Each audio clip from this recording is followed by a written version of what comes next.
The dimly lit room was fairly quiet. The light from the bedside lamps gave the place a special atmosphere.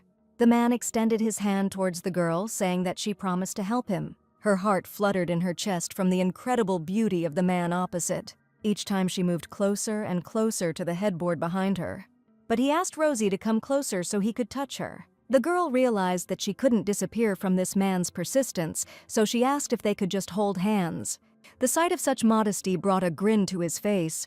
He sat down almost right next to her, amused by her words, asking if she was sure. Inside her, an internal scream was overcoming her. Of course, she wanted more than just holding hands. Having calmed down a little, she looked seriously in his direction again. She was overcome with confusion and confessed that a catastrophe would happen if she approached him. She looked into his eyes with fear, realizing that he was the main hero of this world. And the man, madly in love with her, did not understand what kind of girl was sitting in front of him. Rosie was the sister of the evil ruler of the Magic Tower. But how could she tell him such a terrible secret? The man didn't understand until the very end what she meant, so he simply admitted that he was happy not to be the only one who fell in love with her.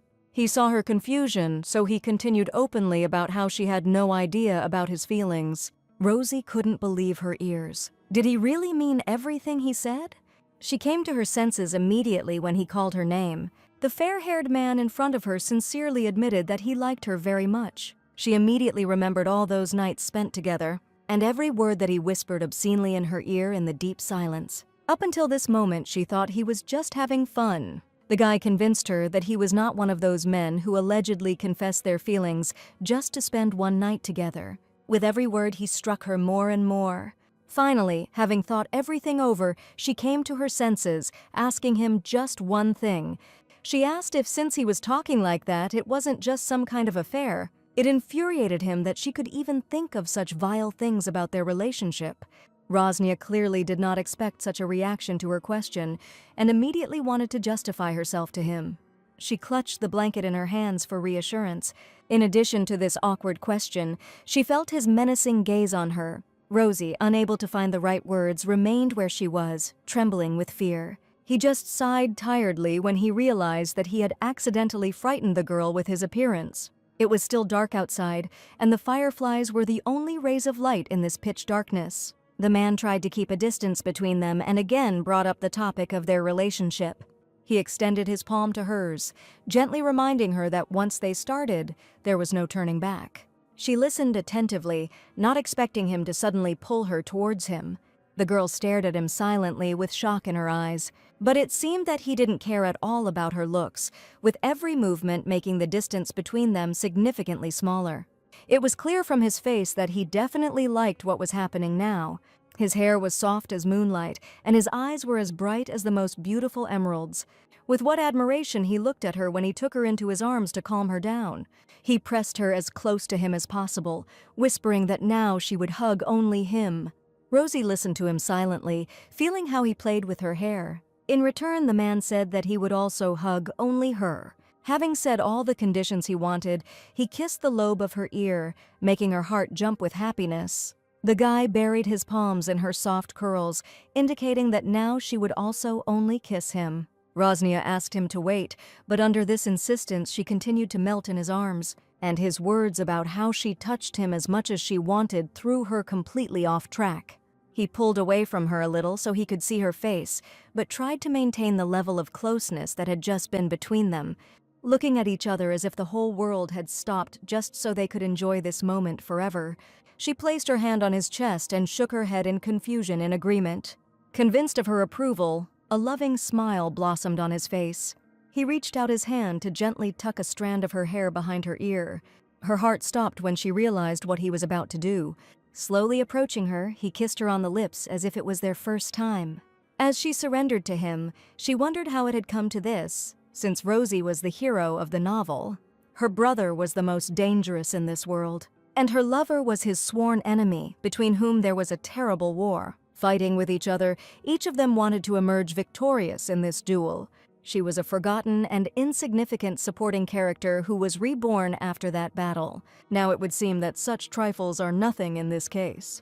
But this story began long before today, namely 20 years ago.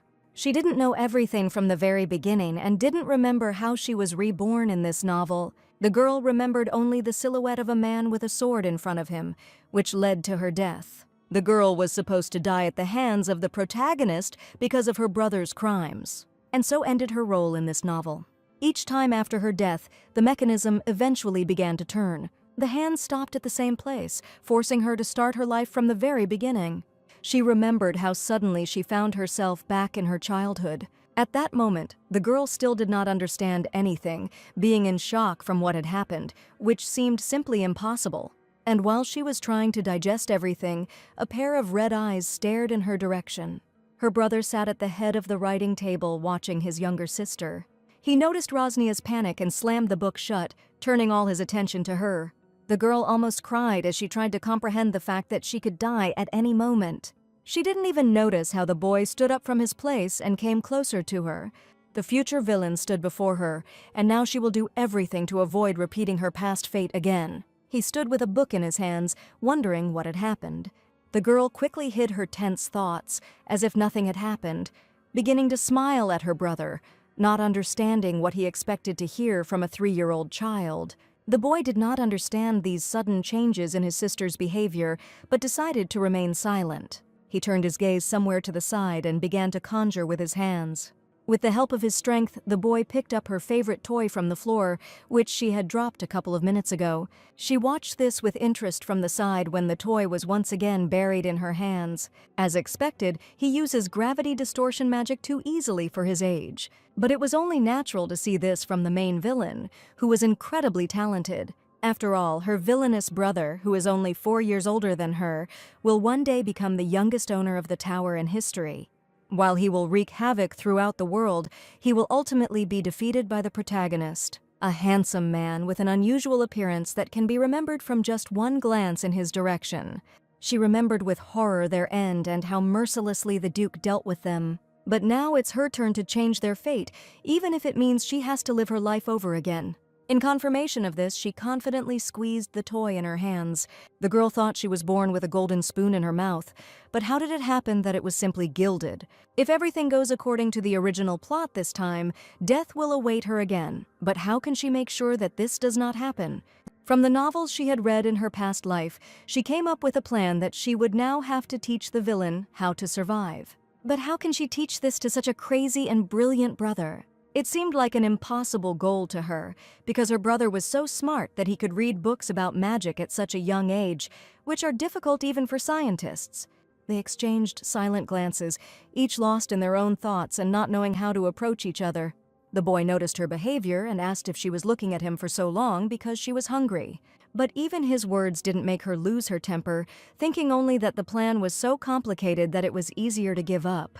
She squeezed the stuffed snake tighter. Swinging the toy, she cursed the whole world for the fact that something like this had happened to her. A second later, the snake flew into the boy's face, causing him to flinch in surprise. But he still remained in place, not stepping back even when the toy was already lying on the floor again. His gaze flashed dangerously red as he looked at his little sister. The girl thought that after her antics he would definitely want to kill her as she wanted, but she only hoped that it would be quick and painless. She closed her eyes and began to wait for the unimaginable, but she soon realized that nothing was happening and opened one eye to see why he was hesitating. Realizing that nothing had happened, she just started looking at him, wondering why her brother was silent. The boy thought she wanted to learn gravity-bending magic, but Rosie simply threw a toy at his face in a dramatic gesture. He squatted down, declaring that she was definitely his sister. It is not clear what came over him at that moment, but he hurried to pick her up. Taking her on his lap, he said that in the future she too would be a genius. He placed a huge book the size of her in front of her, thinking that it would be quite easy to teach her such magic. When I opened it, there were strange symbols and images drawn on each page. The girl turned her head towards her brother, looking at him with a sweet look. But then her face changed, thinking how crazy he was to think that giving such books to a 3-year-old child would be a good decision. Turning back, the girl began to read line by line, understanding what was written there. She didn't believe that she could read such a thing, thinking that she was a genius or that it was some kind of enhancement, but it seems that her brother also realized something. The boy heard her read the book with ease and realized that she really was a genius. She breathed a sigh of relief when she realized she had passed Adrian's first test. After that incident, when the boy realized that she was the same genius, he began to take Rosnia with him all the time to see the world. The girl was amazed by the beauty of this world, never thinking that she would have such an opportunity to admire it in person. This moment was forever etched in her memory as the happiest thing that had happened in all this time. Adrian even promised their father that he would take on Rosie's training for her magic training because it seemed she wanted it herself. The brother held her hand, assuring her that it would be better this way since his sister loved him. The girl couldn't remember ever telling him such a thing, and it was just her imagination. It seemed that their father became increasingly happier when he saw his children becoming closer and completely entrusted her to his eldest son. She screamed in her mind that this was not what she wanted, but no one could hear her thoughts to understand this. After his conversation with his father, Adrian picked up the baby in his arms. While the boy was leading her to the exit of the office, Rosie had already cursed him with all the words she knew. She thought that if she needed to tame it, she would gladly make it her footstool. It was clear outside and some girl was running along the garden. Since childhood, Rosnia began to live as Adriana's secret, the little sister hidden in the tower. One summer day when she turned 20, she came up with something. The sister complex was already getting a little annoying, so much so that she was starting to think that Rapunzel was the one who was being forced to sit in the tower. But this time the girl was not going to follow his rules and would not spend the whole summer locked up. The man was sitting in his office with important documents, distracted by someone's scream in the corridor. He looked up from the paperwork, turning his attention to the door to the room. Rosnia Hill stood in the passage from the first minutes, shouting that her brother was going to go south to identify the demonic beasts. But the most important thing was that now he would have to take her with him on the hike. The girl immediately fell silent when the doors she slammed simply fell off, shattering into pieces on the fields. The man didn't answer, as it wasn't the first time she broke down doors, but there was an excuse for everything, that she didn't notice how she became so strong when learning magic that she couldn't control it. Adrian asked why she wanted to go south with him, but the girl answered openly that she didn't want to hang around in the tower all year round and wanted to relax at the villa while he studied the animals. She tried to convince him by throwing out sharp facts so that he would definitely have no objections. And then after thinking a little, the man agreed to take her with him. The girl was happy and immediately began to sincerely thank him for this and say how much she loved him.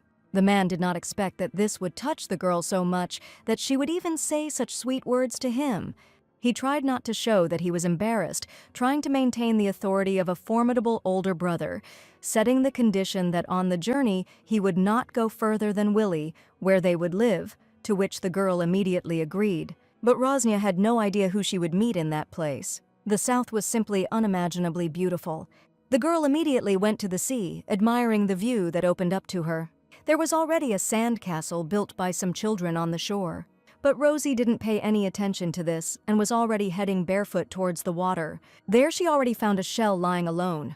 The girl looked at her find from both sides, thinking how beautiful it really was. It was already getting dark outside and Rosnia felt that she was quite hungry. She headed towards the gazebo where a man was lying on a deck chair. Hearing his sister's voice, he immediately looked up from his reading. The girl tucked her hair behind her ear, and her dress was blown by the wind, adding more charm to her sweet appearance. He put the book on the table, wondering where she kept leaving her shoes. The girl, unknowingly, helped with her hands above her head, watching as Adrian headed towards her, amazed at her inattention. Suddenly, the girl shouted something incomprehensible from shock. She didn't expect that her brother would immediately pick her up in his arms as soon as they approached. He carried her towards the mansion, telling her to be patient as he had already prepared the barbecue for dinner. The girl put her arms around his neck to keep from falling and said that she couldn't stand it and wanted to eat right now. The brother could not refuse her, so he did as she wished. But the girl noted that if it were the real Adrian, he would have thrown her off himself long ago, and it seems that this can be considered a successful rehabilitation. Tomorrow morning, her brother will leave on a ship to carry out the Emperor's order to capture the beast, which means that she will be left alone in their villa. But the girl even benefited from this outcome, because she would finally be able to take a break from his care. They were already approaching the gates of the house to spend the rest of the day there. At night, she tossed and turned with thoughts that her brother had threatened to ban her for 10 years if problems arose in his absence. The next morning, Rosie wished her brother to come back as soon as possible.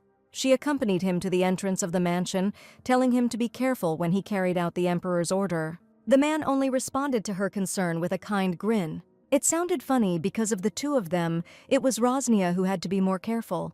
The one and only ruler of the magic tower that rises in the center of the world, and the patron of animals and creatures that succumbed to his gestures and fell at his feet, was told to be careful. The girl herself began to think about the meaning of her previous words when he called her to him. And now this horrible villain, as if nothing had happened, was tugging at the top of his beloved sister's head. It seemed nice, but the girl didn't like that they considered her a dog when giving these unnecessary instructions. She smiled at him, promising that she would stay in the villa as he wanted, but in her soul she was already cursing this stupid sister complex. The man was still filled with the feeling that something might happen in his absence, but he still headed to the carriage, saying goodbye to his sister. When the carriage drove away from the villa, Rosie was already in seventh heaven, anticipating this feeling of freedom. She danced her way into the house. How suddenly the girl saw the dog. The pet came closer to her, watching her every movement. It was a huge black dog with red eyes like Adrian's. She needed to figure out how to get rid of her brother, whose brother he had sent to follow her. Having scratched his muzzle, the dog immediately began to reciprocate, demanding more affection. Seeing how he was reaching out to her, the girl came up with the idea of bribing him to get rid of him. Summoned creatures love high concentrations of mana, as if it were cotton candy, something only the master can provide. Luckily for her, mana balls are very easy to make, and the dog immediately pricked up his ears when he saw the treat. He immediately lit up with happiness, realizing that the girl was giving it to him.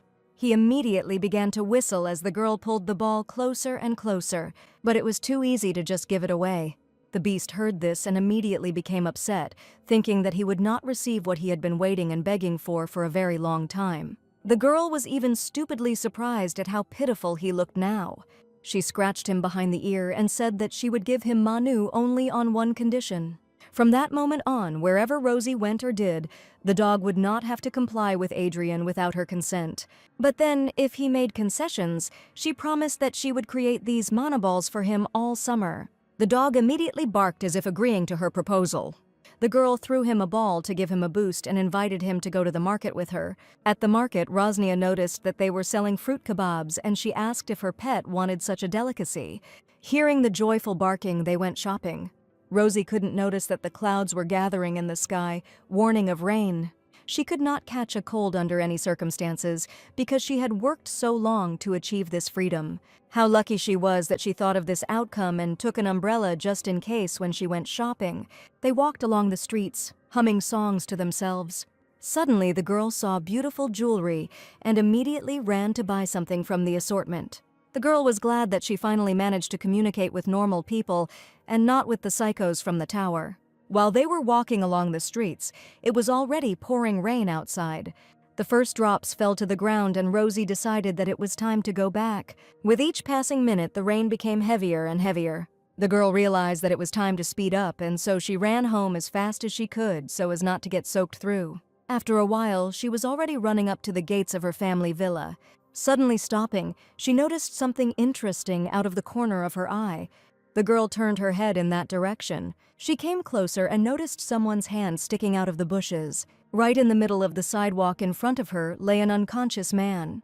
The girl was surprised, thinking what she should do with this man now.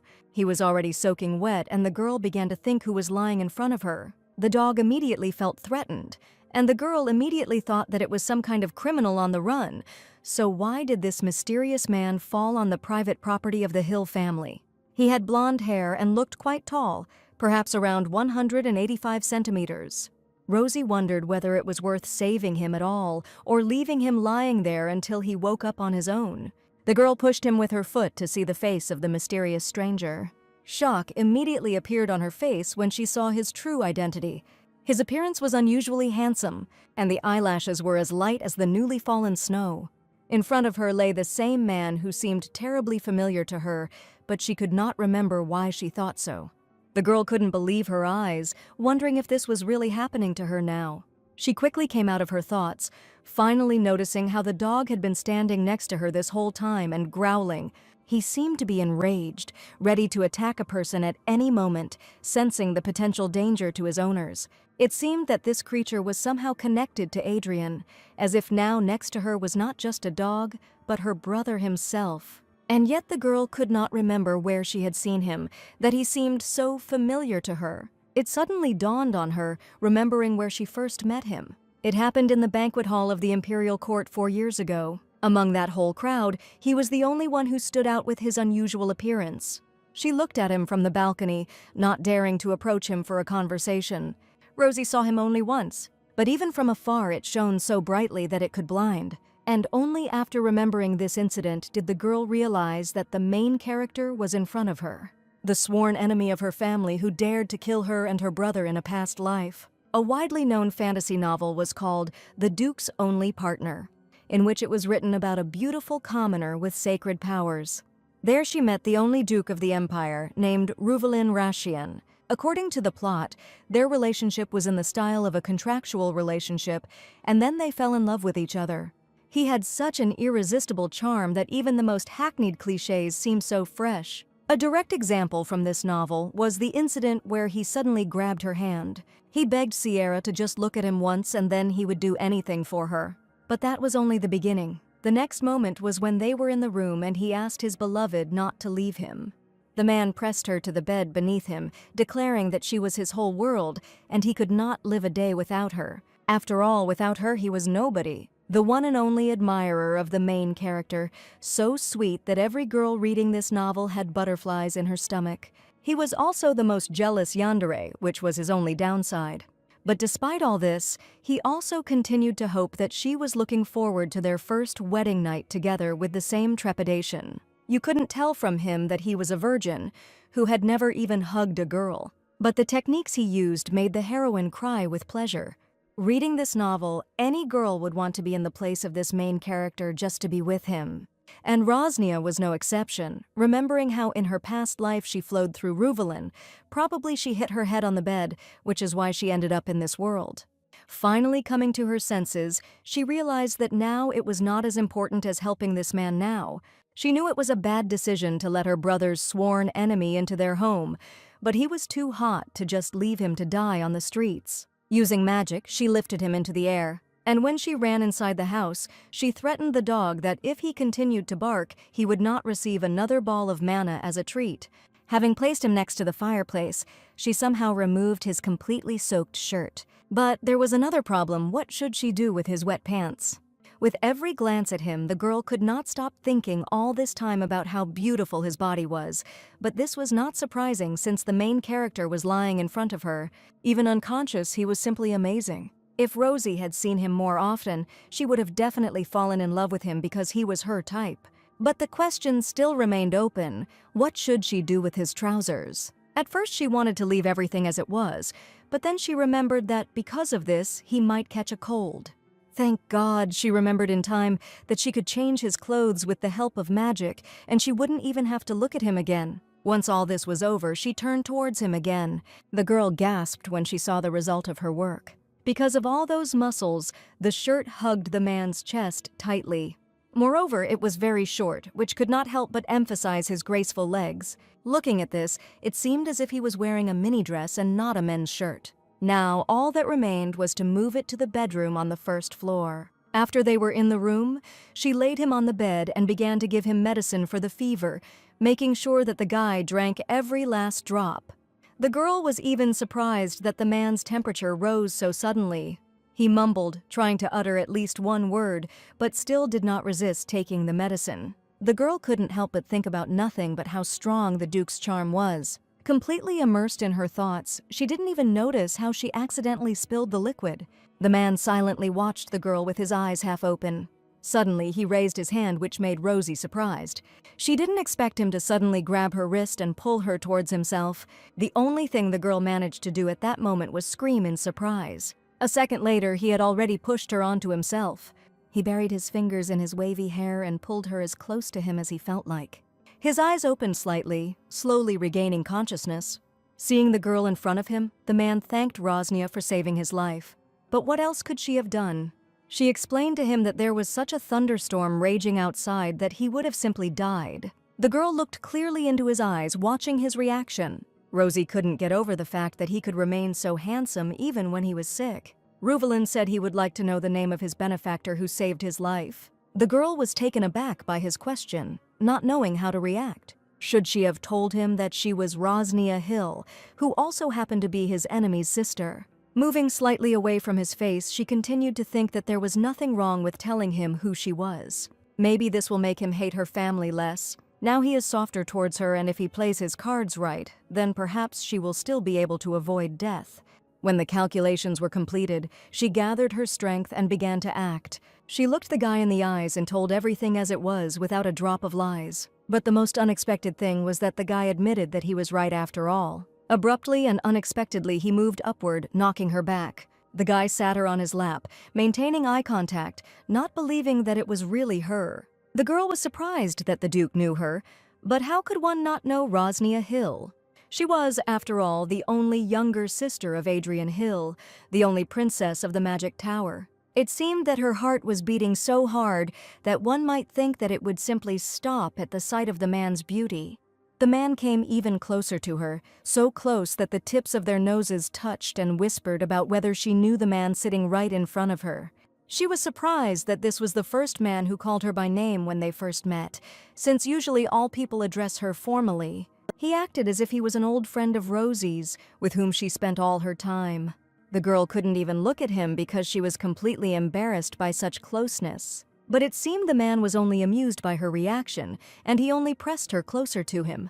The girl clearly didn't expect this, but she didn't resist at all, allowing him to do whatever he wanted. She was very nervous, not knowing what to answer him to the question he asked. Finally getting over herself, Rosie looked into his eyes, acknowledging out loud all his greatness and popularity. Hearing her words, the man only smiled softly at her. The girl was amazed by this, thinking that his soft side added charm to his already handsome appearance. He really was the kind of person that you would see at least once, but would never be able to forget. A silence fell between them, but no one was eager to break it first. Rosie didn't know how to react to Ruvalen, thinking that he was trying to seduce her with his delightful smile. After thinking for a bit, she decided that it was time to start acting, but first she needed to get out of his clutches. When he saw that the girl wanted to move away, the smile immediately disappeared from the guy's face. If she thought she could just leave, she was deeply mistaken because he wouldn't let her go anywhere that easily. He wrapped his arms around her waist and buried his nose in her hair. Rosie didn't know what to do in this situation, so she immediately asked him what was going on. The girl was scared, thinking that he felt ill again because of the fever, but everything was not so simple. The guy kept whispering her nickname as if she could disappear at any moment, but how could he act so casually with her if they had only met once? And all this deathly silence in the house made the situation more and more difficult for the girl to understand. He was acting very strangely, and Rosie couldn't calm him down, but he didn't seem to hear her. His fingers trembled as he opened up to the girl, talking about the pain that didn't even allow him to breathe normally.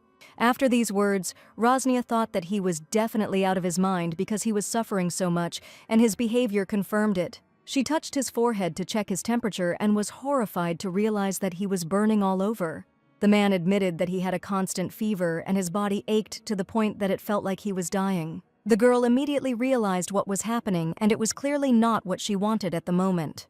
She asked Ruvalen if he felt like his body was being pierced, to which he nodded his head affirmatively. After this, there was no doubt that the man was overcome by the madness of magical powers. The reason why the Duke had only one partner in the novel was very simple, and all because only the main character could calm the raging magical power of the main character. So why then did Ruvalen decide to go crazy in front of Rosie and not in front of Sierra, and in his brother's room at that?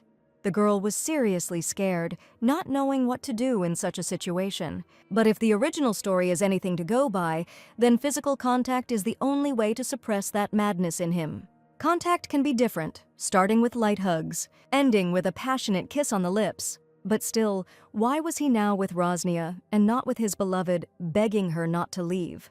Everything was very bad, because the last stage of this madness had begun, and the girl understood this very well. With each movement, he moved closer and closer to her face. It was dangerous to be alone with him, because with every minute he was starting to lose his mind more and more. Rosie knew she was in a very bad position now, knowing she couldn't resist a man who was much stronger. Placing his palm on her cheek, he asked her for a favor. Because of the very short distance, Rosie could feel his breath on her lips. Without further ado, Ruvalen asked the girl to kiss him.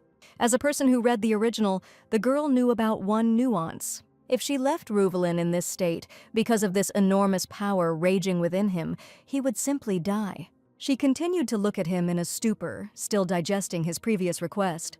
Rosie knew she had no choice, because she would never allow such a wonderful man to die. But how can she help him if suppressing emotions is the task of the main character, and not some sister of the owner of a powerful tower, and therefore under no circumstances should she get involved with him?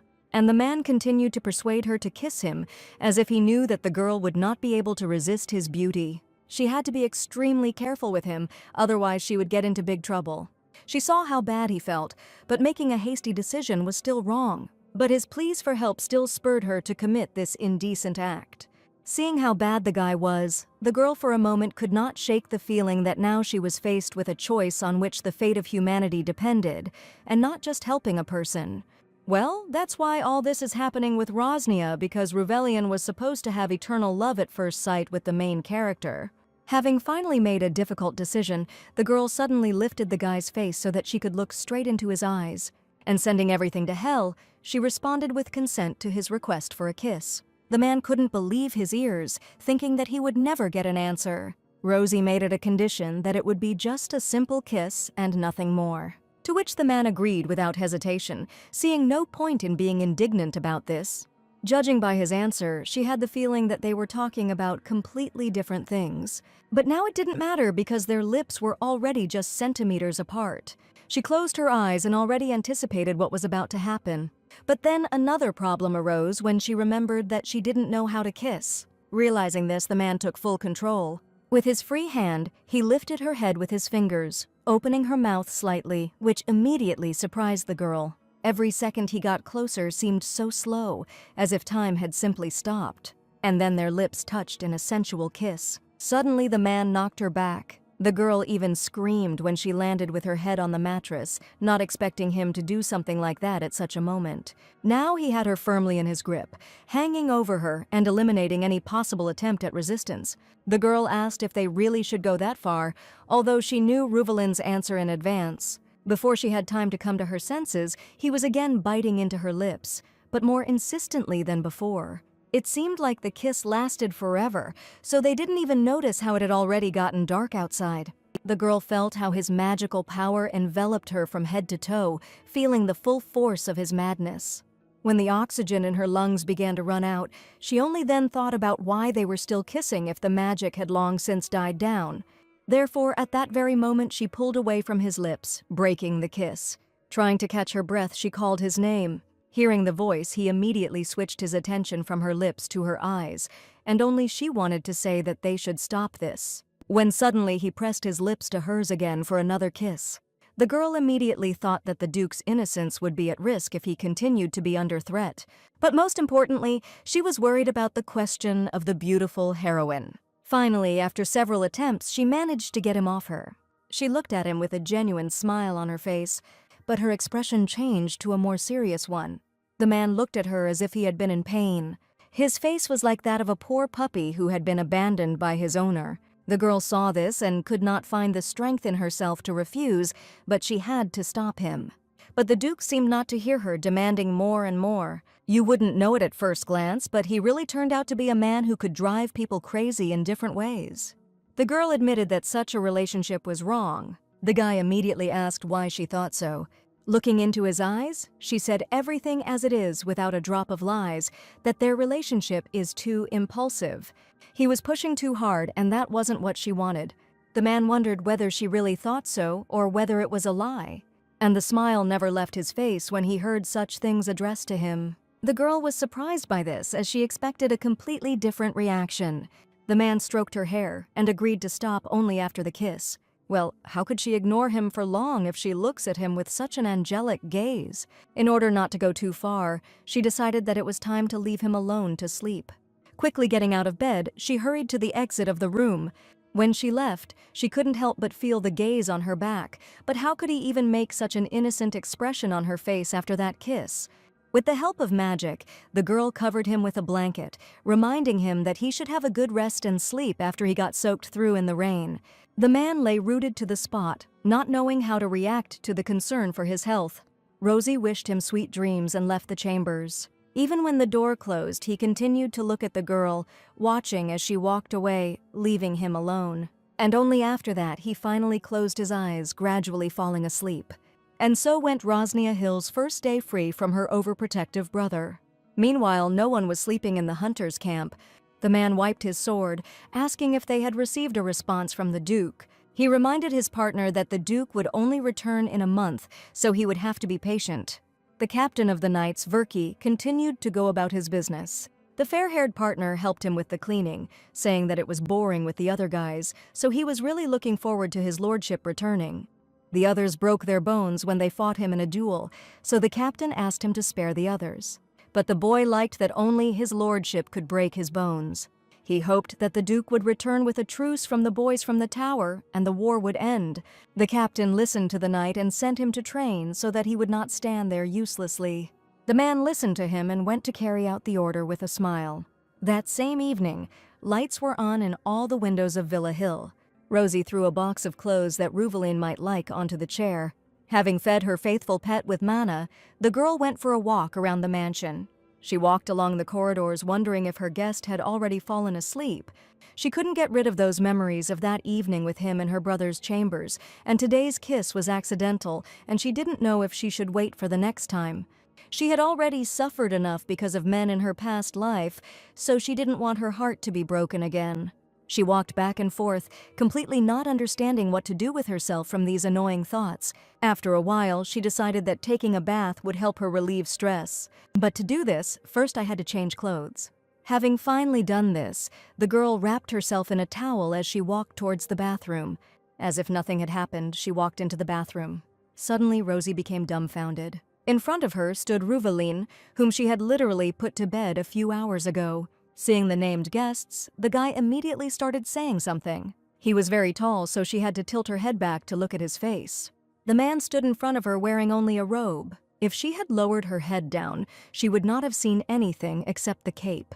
Drops of water were dripping from his body onto the floor, so the girl quickly realized that the guy had been taking a bath until she interrupted him. The girl immediately blushed, not thinking that she had met someone in this place, because she herself had personally seen him fall asleep in his chambers. The man immediately moved closer to the girl. She stood rooted to the spot, not knowing how to hint to him that he should at least cover himself in front of her, because his entire body was very clearly visible. Rosie backed away, wanting to get out of the room as quickly as possible, when she accidentally slipped on the wet floor. The man immediately rushed towards her, hoping to catch her before she hit the floor. But it wasn't that difficult, so a second later the girl was already in Ruveline's arms. She was completely taken aback, and so she grabbed his shoulders in fear, afraid of falling. Only then did the guy explain that he couldn't sleep and so decided to take a bath, but somehow forgot to warn about it. When the girl realized that she was safe, she immediately moved away from the man. She said there was nothing wrong with that, but she wanted him to get dressed as Rosie was going to take a bath herself. The Duke listened to the girl's request and replied that he would do everything as she asked. As he walked past her towards the exit, the girl couldn't take her eyes off the floor. The girl immediately perked up when she heard that if she needed help, she should call him, to which she immediately refused. She clearly didn't want to know what kind of help he could give her in taking a bath. As soon as the door slammed shut, the girl was finally left alone. Rosie the girl did not understand whether he was really the main character or just some kind of beast undercover. After taking a bath, the girl hurried back to her chambers to sleep. Walking down the corridors, her hair fell loose behind her. Only now the Duke began to follow her wherever she went. She looked back at him with a silent question about this, but the guy didn't say anything, just kept smiling as if nothing was happening, so Rosie thought that the main character had definitely gone crazy. The Hill and Rashian families have been enemies for generations, And now that she was the daughter of the Hill family and helped the Duke survive and accidentally calmed his madness, it was Rosnia herself who made him obsessed with her. Nothing good came out of it, not knowing what to do with the Duke now. The man continued to follow her, thanking her for the fact that he was already feeling much better because of her help. The girl immediately turned to him happily, since such news could not but please her. With every step, the guy got closer and closer to the girl. Suddenly, Rosie screamed loudly.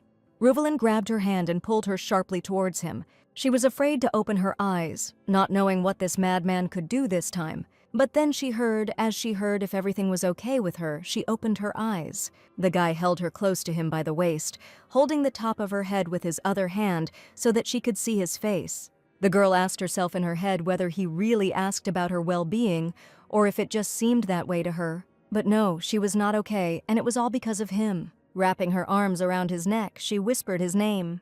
And while he is trying to understand what she wants to do with him, the girl has already come dangerously close to him. 1 second, and their lips were already captured in a kiss, and all because of him. Rosie didn't even realize how much time had passed. Only after some time did they break the kiss, calling each other by name. But it was only a respite before the second approach that he arranged for her. He didn't want to let her go, continuing to hold on to her all the time. With each passing minute, Rosie began to think that she was clearly going crazy, since she should not have allowed herself to engage in such indecency with Reuvelin. So after these thoughts, she finally broke the kiss. Seeing how upset the girl was about something, the man quickly kissed her one last time. The girl's face immediately changed, realizing that just a little more and she wouldn't be able to stop. And the guy himself couldn't take his eyes off her lips. But at that very second, a familiar smile appeared on his face when he called out to the girl. Her legs were shaking with embarrassment and fear, not knowing what to expect from him this time. The guy touched her cheek with his fingers, gently removing the protruding strand of hair from her face. He hugged her, still not believing that she was the first to kiss him. The girl allowed him to hug her without any indignation. But then she suddenly came to her senses, realizing what this meant. Rosie tried to get out of his grip, but nothing worked. She couldn't even move from the spot, realizing that she herself had allowed herself to be trapped. Feeling the girl dig her nails into his shoulder, the guy raised his head to look at her. The girl apologized to him for being too impulsive. Trying again to get out of his grip, she promised that this would not happen again. The guy looked at her seriously, and only he wanted to say something important to her words. He couldn't help but smile as he repeated her words about impulsiveness. It was pretty funny, so the guy started to burst out laughing.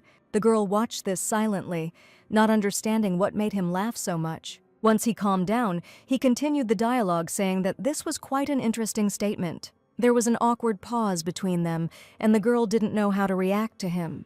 In any case, it was time for them to go to bed, so he asked Rosie if he should take her to her room. The girl refused because it was not necessary at all. The man listened to her but did not insist on his own. Again breaking the distance between them, the guy came closer to her. He reached out and buried his fingers in her soft curls, and leaving a farewell kiss on her locks, behaving like a true gentleman. Rosie blushed, feeling for the first time that a man had shown himself to her like that. After that, they went to their rooms wishing each other good night's sleep. The next morning, the girl realized that she had overslept even though she needed to get up early. She put on her shoes as she left her room. While the girl rushed to check on Reuvelin, she prayed that he would not have time to do anything. Thank God the entrance to his chambers was guarded by their family dog, which did not allow him to do anything wrong. She immediately greeted her pet, realizing that she could breathe a sigh of relief since nothing had happened while she was sleeping. The girl opened the door to his chambers to check what he was currently doing. Having completely dismissed the painting in the room, the girl was surprised. Duke Rashian lay in his bed, sleeping peacefully. She came closer to his bed, telling him to wake up because it was already morning outside. The girl repeated it several more times until she decided to simply turn it over her shoulder. But only she managed to see that he woke up and somehow react. He quickly pulled her hand towards him. Laying her on top, he embraced her, burying his face in her hair. She remained lying there, not even knowing what to say to such abrupt changes. But the guy quickly turned over, laying her down next to him and falling back into sleep. What kind of person was he if he even kissed her on the cheek in his sleep? The girl reacted quickly and hit him in the back so that he would finally wake up. But even so, he did not immediately understand what was happening and began to wake up only after some time. Opening his eyes abruptly, he immediately released the girl from his embrace. Finally free from his grip, she was able to finally catch her breath. The guy even blushed, not expecting such behavior from himself. He apologized to her for this because he thought it was a dream, making such a cute face on top of that, so that she would have no reason to be angry with him. Even his handsome face was beautiful. But what if she didn't care about his appearance? How would he have acted differently? She got out of his bed, telling him to get ready while she waited in the living room. He continued to smile, realizing that he had won the situation. But that wasn't as important as her plans for today. After breakfast, the girl suggested that they go see the sea together. The view of the sea was simply amazing as always, but it seemed that Ruvelin was watching the girl more than the scenery. She noticed his gaze and asked if he was enjoying their walk. The man didn't even hide the fact that she attracted him more than the memorization of her appearance. It was just crazy. The girl thought that she would pinch him right there for such a charming smile when he started flirting. They walked along the riverbank, enjoying each other's company. She still couldn't let go of their recent conversation, thinking that after all, he was just that kind of person. Rosie noticed that he was looking somewhere and asked what he noticed there. He replied that the guys in the distance were looking at her all the time. The girl didn't understand which guys he was talking about, so I decided to look in the direction where the man's gaze was directed. Along the shore stood a group of men talking to each other. One man started whispering something to another when he noticed that the girl was looking straight at them. The reaction of his interlocutor was very suspicious, observing that he even jumped on the spot from her words. Rosie and Ravelin walked past them as if nothing had happened, while the girl thought that this was happening because the guys were admiring her beauty. If it weren't for the Duke here but her brother, he would have already gone crazy, threatening to gouge out their eyes. These thoughts immediately sent a chill down my spine, but that wasn't the whole problem.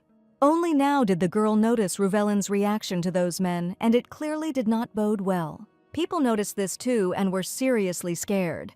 A second later, Hill watched as they ran away as quickly as possible, disappearing from sight. Without even really understanding what had happened, the girl continued her walk, enjoying the presence of the man next to her. She said that from now on she would only look at him. The man smiled, hearing her confession, and asked why she liked his face so much. Rosie laughed, clearly not expecting to hear a question about such obvious things. Since their topic has reached such a point, he must first answer what he thinks about her. She herself knew that she was quite cute, but what did such a picky person think about her? With each passing minute, waiting for an answer, she began to think that maybe the problem was that the girl was not his type, and that was why he was thinking for so long. But suddenly he stopped abruptly. The guy turned to her, forcing her to pay attention to him. His hands gently grabbed her in a strong grip as if the whole world had frozen just for them. He admitted that Rosie always looked stunning to him. It seemed to him that it would be better if he put it out there to get wet in the rain. She looked at him questioningly, expecting him to explain the meaning of the words to her. The guy continued saying that even then she would still have helped him. He knew this, and in a possessive gesture he pressed her to himself, giving her time to think it over. After a walk in the late afternoon, they returned back to the villa. Ruvelin told the girl that he would cook them dinner so that she could relax and take a bath first. She was even embarrassed by this courtesy, because she didn't even know that the Duke knew how to work, but the guy insisted that he wanted to demonstrate his culinary skills in front of Rosie. Was it mentioned in the original that the main character had such skills, but I still didn't argue. She couldn't shake the thought that the Duke was behaving very suspiciously. After a while, they were already sitting at the table, starting their meal. After the soup, she tried the juice that was poured for her. The girl was amazed at how delicious the dishes Ruvelin prepared. The guy watched how quickly she gobbled up the dinner he had ordered for her, and the smile never left his lips as he was pleased with himself. Unexpectedly, while the girl was drinking the drink, the Duke kissed her on the cheek. He continued kissing her, but it was clearly not what Rosie was expecting. She tried to stop him, thinking that the guy was losing control again due to the mana surge. She finally managed to push him away from her, staring at him in confusion. He seemed to look like normal, and she breathed a sigh of relief. The Duke did not resist her and only extended his hand towards her. With a slight movement of his finger, he brushed a strand of hair away from her face. Rosie was immediately surprised by his sudden change in mood, so she wondered if she should draw the line before her heart jumped out of her chest. She asked when he planned to return to the Rashian estate. The guy was embarrassed by such a question, not thinking that their conversation would turn to this, but he still asked if she wanted it. The estate couldn't remain empty without the Duke for such a long time, but it seemed that this didn't bother him at all, and he had no plans to return there anytime soon. He admitted that he would not return to the estate until he became truly dear to the girl. Why was he so eager to win her heart, as if it meant anything to him? Everything became clear to her, because his behavior served some purpose. This conversation had gone down the wrong path, and the guy immediately realized it, bringing Rosie out of her thoughts. The girl began to feel unwell and immediately told him about it. She hurried from the table, thanking him for the food he had prepared. As soon as Reuvelin was left alone, he took off his friendly mask, not hiding his true nature. Already in the room, the girl was lying in bed, dreaming that this night would pass peacefully. Rosie heard a whine and remembered the presence of her pet. She immediately fed him a ball of manna, watching with what desire the dog ate the treat. Suddenly, the girl was horrified to notice someone's presence. The manosphere transmitted a message to her. It was Adrian who sent word to his sister to return in 10 days, since the reprimand had taken less time than he thought. The girl was in shock, not expecting everything to work out as expected. She couldn't even imagine that Adrian would return so soon. She was simply doomed. Rosie didn't want to be locked up for 10 years if Adrian found out what had happened in his absence. And Reuvelin made the situation worse by adding fuel to the fire. Should she have secretly contacted the Rashian family, since they would hardly have guessed that the Duke was with the daughter of an enemy family? Too much had suddenly fallen on her shoulders, but first she needed to answer Adrian. A ball of manna appeared in the air, through which she was going to send the letter. She sent him a message that she was very glad that he would be returning earlier than expected, and was looking forward to meeting him. Filled with false joy, she hoped that her brother would like the line that said that he shouldn't worry about her. But for now, she needed to stay in shape until he arrived. Having given the dog a ball with a letter, she continued getting ready for bed. For now, she is forced to continue to suspect Reuvelin and keep a close eye on him due to his suspicious behavior. She seriously had no time for romance, and she understood this perfectly well. The owl sat on a tree and hooted. In the middle of the night, when everyone was asleep, only this bird showed signs of life. Rosnia slept soundly and nothing interfered with it. Opening her eyes, she tried to begin to come to her senses. She didn't even remember how she fell asleep, but why the bed seemed so hard to her. The girl turned over onto her stomach, studying what was happening around her. The dream was wiped away when she saw that she was lying on Reuvelin's stomach. He looked at her, remembering the misunderstanding that happened between them at dinner. This was not her room, which meant they were still in Adrian's chambers. The guy kept talking about how hard his heart had been beating since he saw Rosie. He lifted her face by the chin to see her reaction. Now he would never let her go, unless she had let him die back then. He quickly moved closer to her face, leaving no space between them. To Rosie's surprise, he locked their lips in a very sensual kiss. He fell back onto the pillows, not letting go of her, while she tried to mumble something into his kiss. Anyone could see with their eyes closed how much he desired her, but she needed to know the real reason. Breaking the kiss, she whispered his name. He immediately smiled, waiting for the question she wanted to ask. But he immediately fell into a stupor when Rosie asked about his experience. There was a very awkward pause between them. The man asked what exactly she meant by experience, but it was clear that Rosie was referring to his intimate relationships with other women. He grabbed her wrists with both hands in a strong grip. It was clear that he didn't particularly like her question. The girl didn't understand why he was angry over such a trifle, but Reuvelin immediately became embarrassed, not understanding who she took him for. He was an extremely popular duke, so she asked about such things. The guy sighed sadly, showing with his whole appearance that he was hurt by her words, but he still admitted that she was the only girl. After all, he had never had such closeness with anyone before, and also in his world there is only Rosie and no one else. It was a very sincere confession, and you could see it in his eyes. The girl felt the atmosphere in the room change and immediately began to apologize for such a stupid question.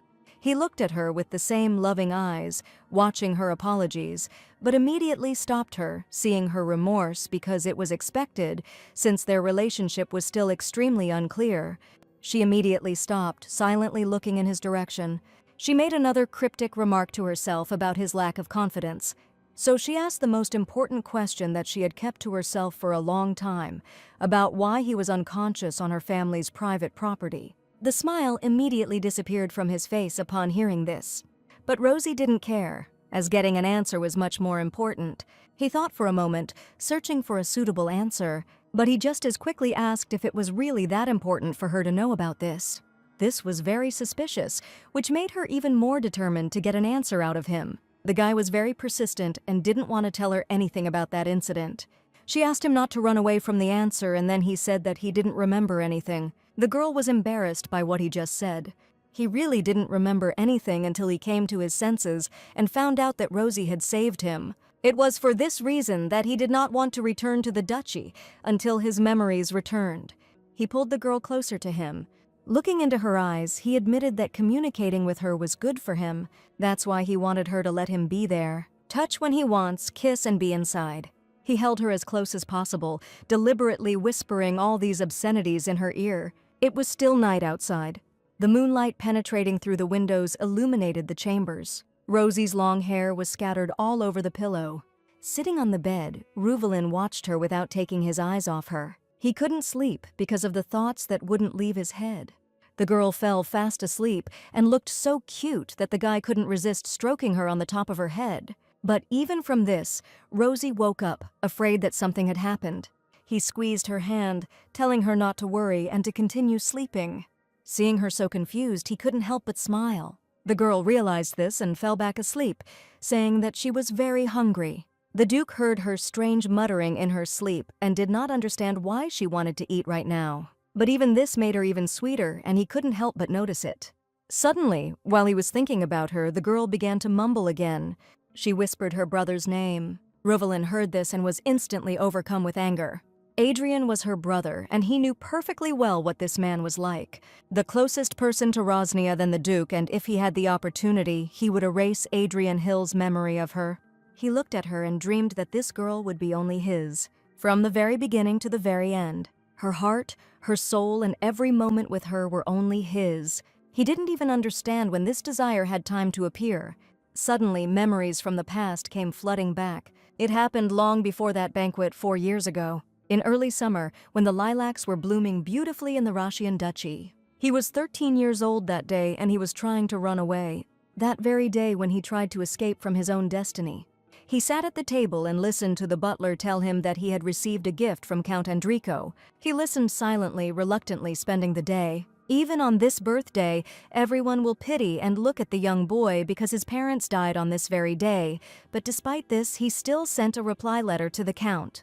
He didn't understand what kind of affection they expected from him for parents he had never even seen, but that was what made him even more angry. Everyone just thought he was a good, quiet boy, which was complete nonsense. He closed his eyes, trying to somehow distract himself from all this fuss. But he also remembered that no one would forbid him from occasionally spending his birthday in peace. That's why he headed towards the mountain of gifts that were given to him. The letter was the only thing he had. On the day the boy ran away from the estate, this was the only thing he left behind. There was a genuine smile on his face as he thought that he would finally be free. It all started from that day, but at that moment, he didn't know anything yet. He sat alone, lost in his thoughts. The train made its final stop, completing its journey. There were people walking through the window, but the boy was only confused by the fact that the train should have been faster. The place he arrived at was Ives Station in the southern part of the Russian duchy. He walked along the station, not paying attention to what was happening around him. He knew that this territory was under the control of the Hill family, but the mages were no match for him, so it didn't matter that much. The boy kept hearing people talking around him about how those idiots would see him as a test subject. They will try to take possession of him for testing because he was a rare case, born with divine and magical powers. He always considered them to be crazy creatures. Walking along the riverbank, he continued to think about this. Suddenly, he noticed something interesting in the distance. It was a beautiful mansion with a huge field. Coming closer to him, the boy saw a high fence that was preventing him from passing. He was attracted by the sight and the light scent of roses, and that is why he thought that if he looked at the territory from the inside, there would be nothing. To get inside, he had to climb over the fence. Having landed successfully, he could not stop thinking about the magician who built such a beautiful villa, or whether it was all a pretense in order to plot. Inside, everything was just as beautiful as he imagined. In the distance, he noticed a man. He knew he had to run, but he still couldn't do it. The little girl who was not paying attention to him and was reading a book captivated him, making him stand still.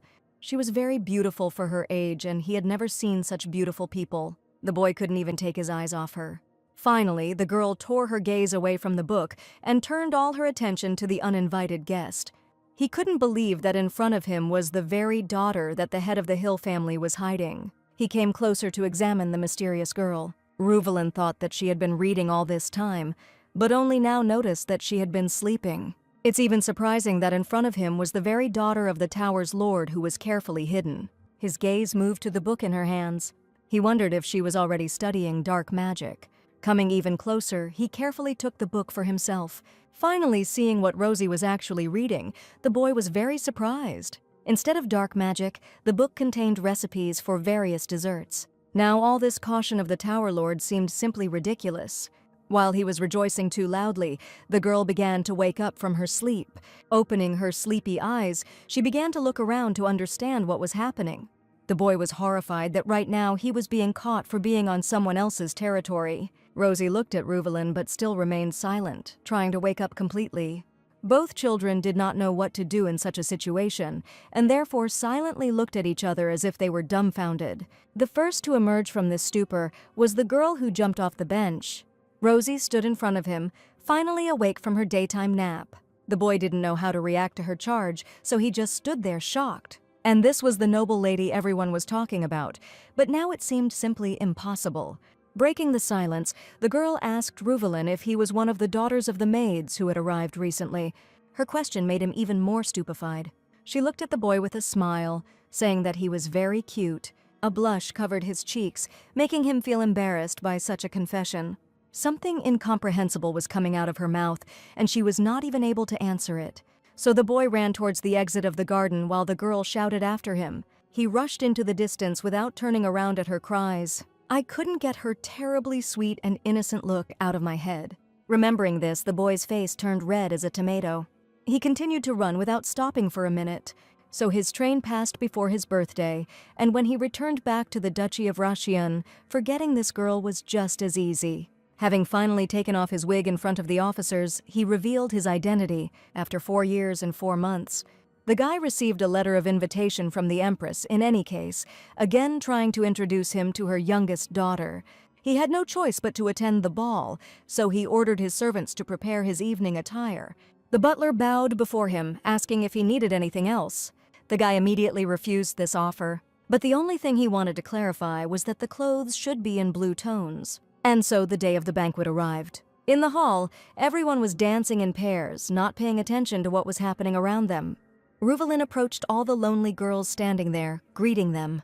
While he was deep in conversation, he couldn't help but think about the Hill family, as they were supposed to attend today's event. Suddenly, a commotion began at the entrance to the palace, attracting the attention of everyone present, including the Duke himself. At the door were Rosnia Hill and Adrian Hill walking into the ballroom. The eldest son walked at the head, showing in every way that he was serious for his age. Everyone present began to whisper among themselves that the tower's master had finally arrived. But Reuvelin no longer cared about this. The crimson hair he had been thinking about all these years came into his field of vision, still as beautiful as he remembered. Rosnia stood there before him, already grown up but already alive and not in his head. The guy opened his mouth and couldn't describe in words how surprised he was to see her here. She was very different from how he remembered her 4 years ago as a little girl. Now Rosie was walking next to her brother, chatting animatedly about something. Now all eyes at the ball were drawn to her alone. Suddenly, the crown prince approached her and invited her to dance. He admitted that he was very surprised that Rosnia Hill herself would come out. Reuvelin watched her from afar, completely darkened by what he saw in front of him. At this time, Rosie was dancing with all her might in the center of the hall with the prince. They were laughing and looked too happy together. Seeing this picture in front of him, he had one question in his head. Why did they decide to show it to the world now, and not decide to hide it forever after it was carefully hidden all these years? And now this damn crown prince is dancing with her, so why not just strip him of his title for this opportunity? Having come to his senses, his face immediately changed, not understanding why he was even thinking that way. Turning his head to the side, he noticed Rosie's brother. And judging by his face now, he was also not in a particularly good mood. He realized that Adrian Hill was behaving as usual. Looking at his side again, he noticed that the guy was no longer glaring at him. But that didn't change the way he looked at his sister. Even without realizing that they were in the same boat, this picture in front of them made them angry. It was unpleasant for him to realize that he and Adrian were so similar now. Everyone around was whispering. And in Ruveline's mind, thoughts continued to visit him about how it would be wonderful to gouge out everyone's eyes. Rosie had already finished dancing as she watched the prince say goodbye to her. Her gaze was drawn to the man who was watching her so intently. For the first time in a long time, Ruveline and Rosnia's eyes met. They looked at each other silently, not knowing what to say in such a situation. He looked at her as if he was showing his displeasure with their closeness, but he couldn't say anything. A minute later, the girl was already walking past him, thinking about how handsome he was. His fists immediately began to tremble with anger, realizing that he had missed another chance to talk to her. Now Rosie was standing next to Adrian again, telling him what had just happened to her. The girls whispered that the Hills had reached the age for marriage. Now hearing all these services that concerned Rosie too, the guy began to get angry. Turning his gaze from them to the men, he noticed the same picture. Ruveline's assistant approached him, reporting that everyone was busy talking about the tower's lord, although they were an ordinary family without title or power. The assistant noticed that Ruveline seemed upset because of the headman's youngest daughter, so he pointed out that everyone was mistaken about her cuteness. The Duke immediately ordered him to shut his mouth towards Rosie. Leaving him to realize what was happening, the guy already hurried away from him. He purposefully headed towards the exit, not paying attention to anyone around him. Now he was burning with anger about this evening, and it wasn't very good. After some time, Ruveline arrived in the Duchy of Rashian. There were numerous pieces of precious jewelry lying on the table. The assistant thought that the Duke had definitely gone crazy to decide to collect such things. He looked like he usually did, but that wasn't the only strange thing, because right now, for some reason, he was picking up a recipe book. But apparently he is just bored with his life. The guy peeked from behind his book, watching the strange behavior of his assistant. Then a little later, in May, Ruvelian gave everyone instructions regarding the remodeling of the garden. Everyone listened to him attentively, but no one could say a word against his decision. After all, in the summer, the Russian flower was lilac, and then suddenly, like an unexpected guest, a rose of a mysterious color appeared. The boy watched the garden from his chambers, immediately remembering Rosnia Hill. It was the flowers that did not understand about her, forcing her to stare at their beauty without taking her eyes off it. The more he thought about it, the more he wanted to see her. He asked his assistant how he could meet Rosie, but that was clearly not what he expected to hear from the Duke.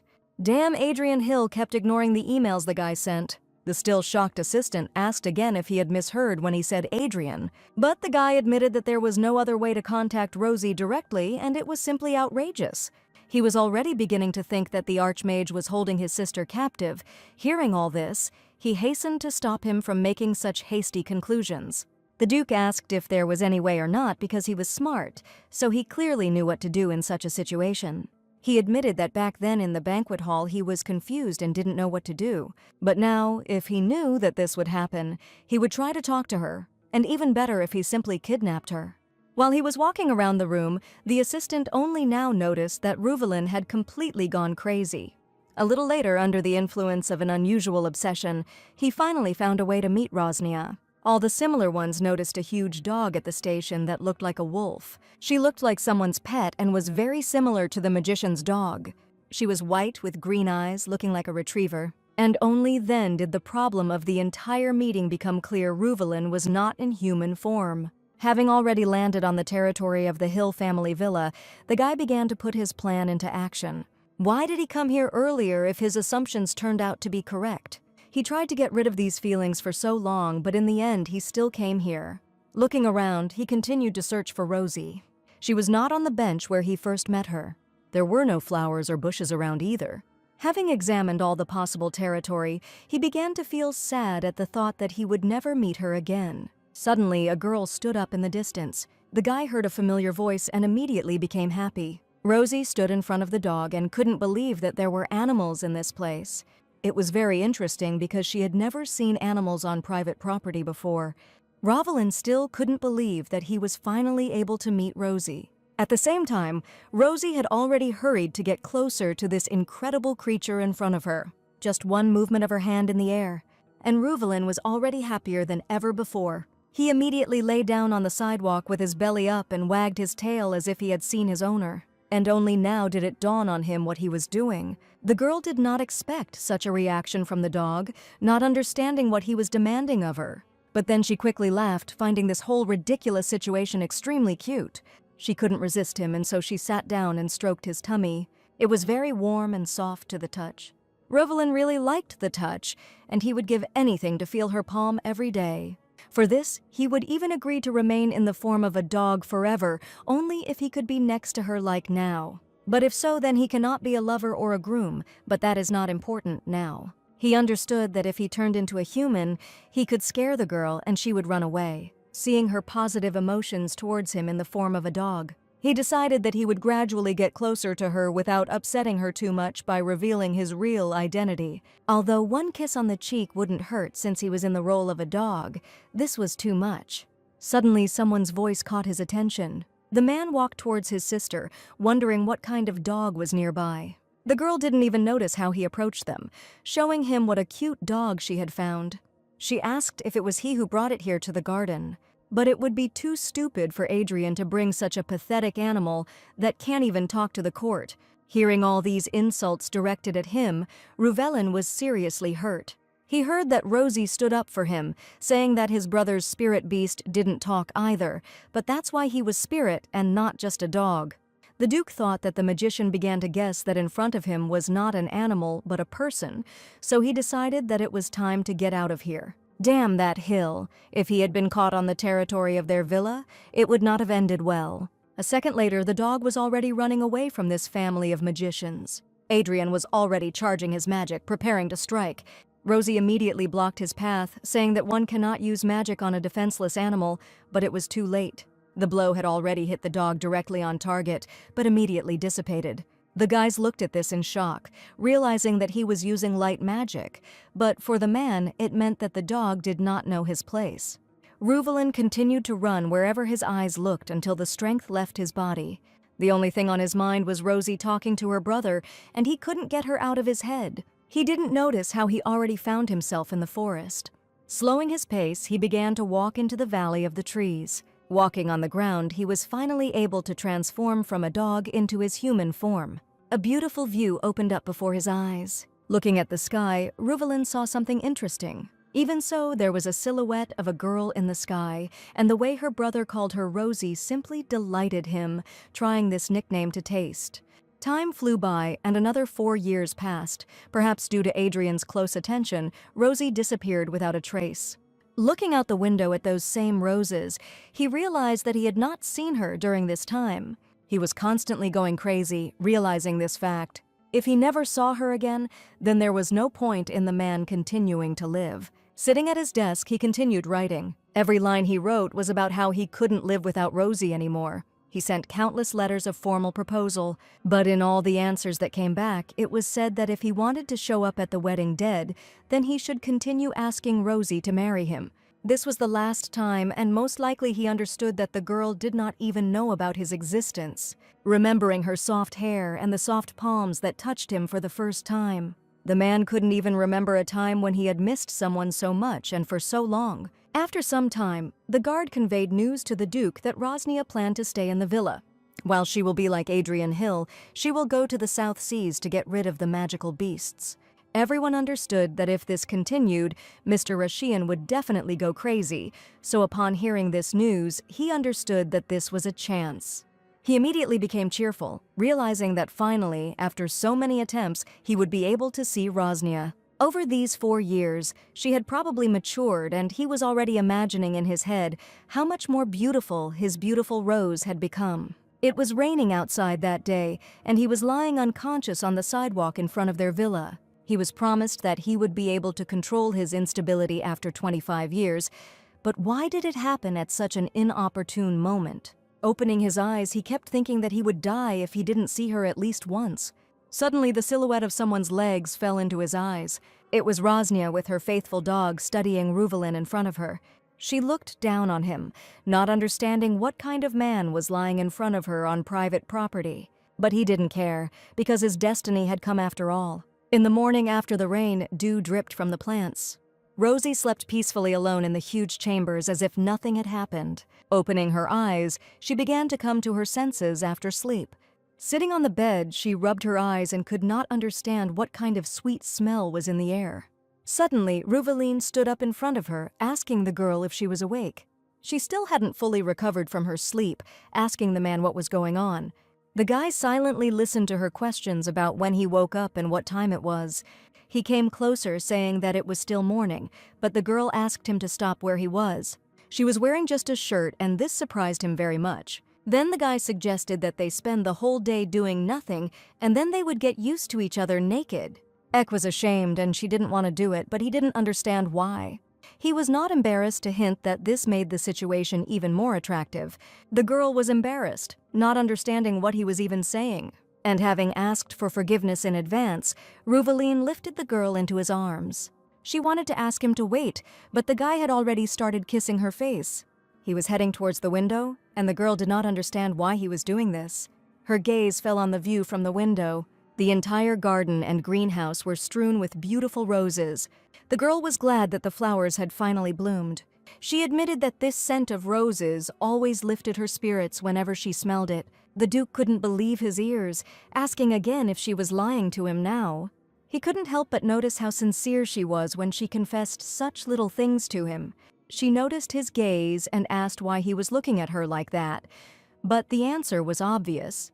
But still, hearing the words how beautiful she was from a person with such an appearance was unrealistic. He laughed a genuine laugh at her words. The guy pressed her to himself, enveloping her in a kiss, early in the morning, and he was already attacking her like a beast. It was just a kiss, but her heart began to beat with such trepidation as never before. He prayed that his dear Rose would remain equally ignorant and think of him as the noble Duke of Rashian. After all, he was frightened by the thought that if she found out the truth about who he really was, she would simply run away. The weather was wonderful in the garden. They were walking along the garden, chatting animatedly about something. She always walked with a glass of liquid, and he couldn't ask her if she liked lemon water because she always drank it. Their conversation turned to hobbies, but Rosie didn't think that Duke Rashian's cooking was one of their hobbies. Bringing her out of her thoughts, Ruvaline asked if she planned to plant any more flowers in the garden. She admitted that the garden was designed according to her mother's taste, and what a surprise it was that the guy knew her. Ruvaline said that he knew her as one of the most famous knights in the Empire, but that was a long time ago, until she gained notoriety by getting married and becoming a magical swordswoman. As far as Rosie could remember, her mother was not a person who could do anything bad to her, although sometimes she could make fun of Adrian by dressing him like a girl, but for them she was still a real mother. For some reason she missed her, but she didn't really even know if she was still alive. Recalling fragments from the past, she heard that Ruvaline confessed that his teacher was actually the brother of Lady Irunia. She didn't know that her mother had a brother, because she was never told such a thing, but she knew that her mother was the illegitimate child of some nobleman. She asked what his teacher's name was. It turned out that his name was Enric Robitz. The girl couldn't believe her ears. It was that same younger brother of Margrave Robitz. On the Eidos continent, if the Hill family was the most famous family of mages, then the Robitz family was a prestigious family of swordsmen that raised the best knights. The difference between the two families was that the Robitz were loyal to the emperor, while the Hills were the opposite. The Hills are not loyal to anyone, but the founder of their family was a member of the royal family, so they were nobles by blood. Understanding this, it became clear why her mother did not tell about her origin, because this could have caused serious problems. She didn't know what to answer Ruvaline, so she continued to piss. The guy noticed a change in her behavior and asked if everything was okay, to which he received a positive answer. He recalled that it had been about 15 years since Rosie's mother disappeared. The girl could not agree with this, saying that her dad was still trying to find her, but honestly, no one understood whether he would be able to do it. Suddenly, Rosnia ran somewhere. The guy tried to call out to her, not understanding where she had suddenly run and what had already happened. Rosnia stopped near the very bench where they first met and called him to her. Ruvaline understood what kind of place this was, but he was sorry that she herself did not remember it. Sitting on a bench, she asked whether the Duke's teacher was a magician, if he had learned magic from him. Everyone called him a sage, because his teacher was, after all, both a magician and a knight. Oa thought to herself about the fact that there was a magical boy sitting in front of her, but the Roshians didn't like it when they used such expressions related to magic, but that's what made them strange. Looking into his eyes, she couldn't notice how he looked at her with a smile all the time when they were together. But she quickly changed her mind about his family, because he is none other than Duke Roshian and part of her. It was strange because the guy hated the hills, as did his family, so couldn't his kindness be feigned? Unable to bear these thoughts that were swirling around in her head, she nevertheless decided to ask. The guy turned his attention to her, and the smile fell from his face, expecting something serious. And Reuvelin was right because she directly asked him if he hated her because she was from the Hill family. There was a silence, and he just kept looking in her direction. But the guy also couldn't help but laugh at this question. I looked at him in shock, not understanding why his friend made me laugh so much. He finally answered, having calmed down, that if he didn't love her, he would have already gone crazy. She asked again if this meant that Reuvelin didn't hate her. Having received a positive answer, the girl breathed a sigh of relief. But she immediately became embarrassed, realizing what she said. What was so relieving about this was that it didn't matter whether he liked her or not, or she just didn't want to part with him. At least that's what she thought about it. She glanced at him and decided not to get ahead of herself, since the main thing now was to be realistic. The guy looked at her again with a smile and silently watched her all this time after her last words. He was too handsome, and that's probably why she thought so, because of his beautiful face. Suddenly, Reuvelin leaned towards her and captured their lips in a tender kiss. The girl was embarrassed by such a sudden display of tenderness on his part, but while she was thinking about it, with every second he went deeper and deeper. The jealousy of the villain, who is in love with the main character, clearly should not be in the original and never was before. It was just madness, so before it was too late, Rosie distanced herself from the Duke. He just laughed and suggested that they go further through the garden. But in fact, the guy blushed and admitted that he was now in a difficult situation after the kiss. The girl didn't understand what he meant. Well, it immediately dawned on her when she let her gaze drop to the lower part of his body. He seemed to be full of energy. After all, he was only 21, but it was also unlikely that it was because of his age. It was all simpler than she thought, and the only problem was that she was too charming. Now there was a really awkward pause, and the guy asked the girl not to move, and he would take care of everything himself. At the same time, there was a terrible storm with thunderstorms at sea. The huge ship was floating downstream, but strong waves slowed it down, forcing the vessel to balance to avoid sinking. Adrian Hill stood in his chambers and thought about life. Looking out the window, I couldn't think about my sister. He was already close to the sea monster's lair, and its mysterious location remains just as unknown. But still, he couldn't bring Rosie to such a dangerous place, although the villa is not particularly safe either. Reuvelin Russian still remained the main danger for the girl, but this psycho continued to pester her, and it was unclear why, of all people, he was the one who stuck to Rosie. This union was not allowed even by God himself, since the Roshians and the Hills could not coexist in a peaceful world as an unspoken law. Now there were only 2 left, or 3 at most, and everything would change. He would hurry back to the villa and would not allow some idiots to lay a finger on his precious little sister. If they needed her so much, then let them be ready to lose their lives, but if not, then they are not even worth her little finger. It was early morning outside, and the singing of birds was calling all the people in their houses to wake up from their sleep. Rosie lay in her chambers deep in sleep. Seeing already the 7th dream, she did not foretell anything good, but suddenly she opened her eyes wide and flew up as if she had seen a nightmare. The girl yawned and realized that waking up at dawn was clearly not part of her plans. It was very surprising to wake up before him remembering what happened last night. Every touch and his words about her endurance, although he held back with all his might, firmly stuck in his head. Remembering all this, she couldn't help but think that he was a seriously terrible person. Having finished with these thoughts, she put on her shoes and moved towards the exit of the room, leaving Reuvelin alone. The view of the garden was painfully familiar, but it was only now that I was able to walk through it alone at such a time. I wonder if she should have taken Reuvelin to the coastal cliff today. But she quickly changed her mind, admitting to herself that it was too much. She didn't even have any idea when Adrian would show up, but it seemed like there were still 2 or 3 days left before his arrival. Feeling trapped, she decided not to burden herself with thoughts early in the morning, but just take a walk, and then prepare breakfast for them with Ruvelin. At the same time, a mysterious man was watching her from the bushes. Rosie stood still, wondering if she imagined it or not. Turning her head to the side, she confirmed her assumptions. The man's hair was as light as the bright sun. He looked at her from the bushes, not believing his eyes. Coming out of his hiding place, he didn't even think that it would be so easy to find the girl alone. He rushed towards her and said that there were rumors that Rosie was the weak spot of the Mad Tower Lord. The girl tensed up, but still asked why the man decided that. But it was quite obvious since the ruler nursed his sister with such trepidation. Of course he would have babysat her, and that didn't mean anything, but since the guy had invaded Hill's land, the girl had every right to use force for self-defense. He laughed with Rosie, realizing that she had answered the question posed to her without realizing it.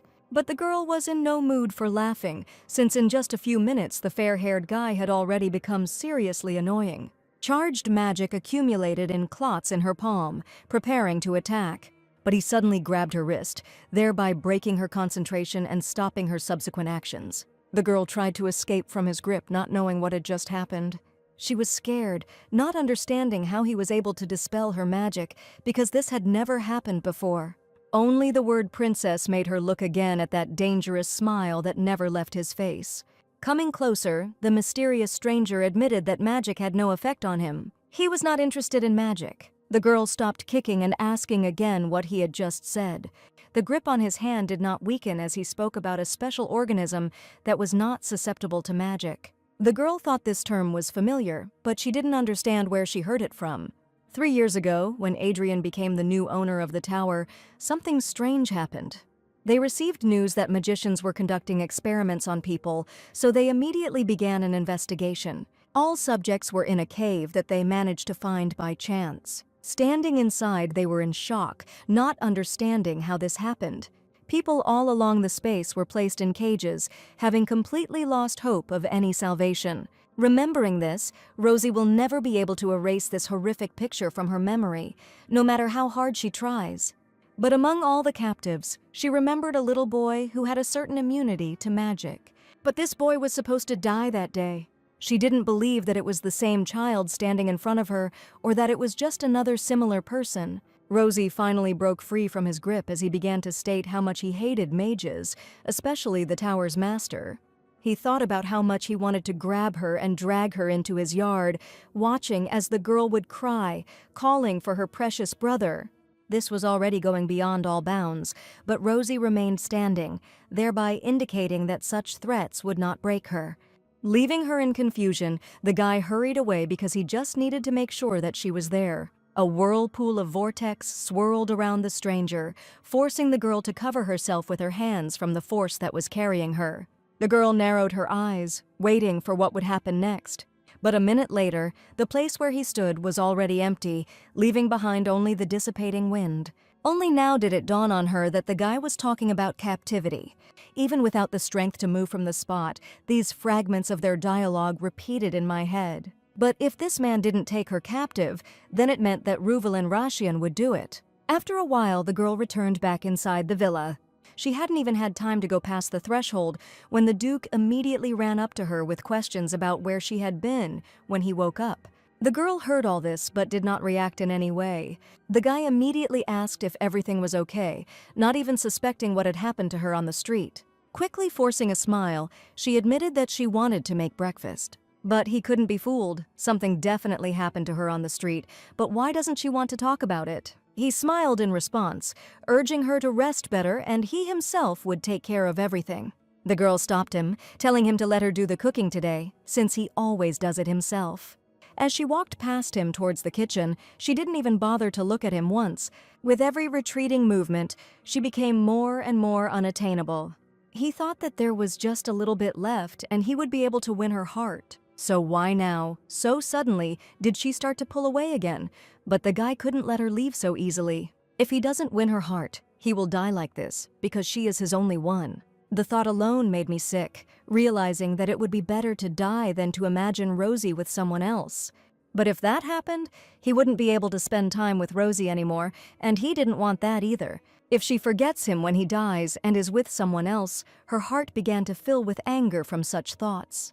Seeing her in front of him at the counter cutting vegetables, he was clearly confident in his intentions.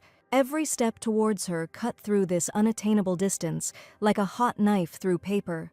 Now was not the time to think like that, because he finally had his chance and he would not let it go for anything. Rosie turned around in surprise, feeling a peeling sensation behind her back. He wanted to help Rosie with the cooking because it was much faster with 4 hands, and that was an indisputable fact. The girl gave up her seat, saying that she wanted to make a stew, since it came down to it. Not wanting to be near again, the girl went in search of ingredients for the dish.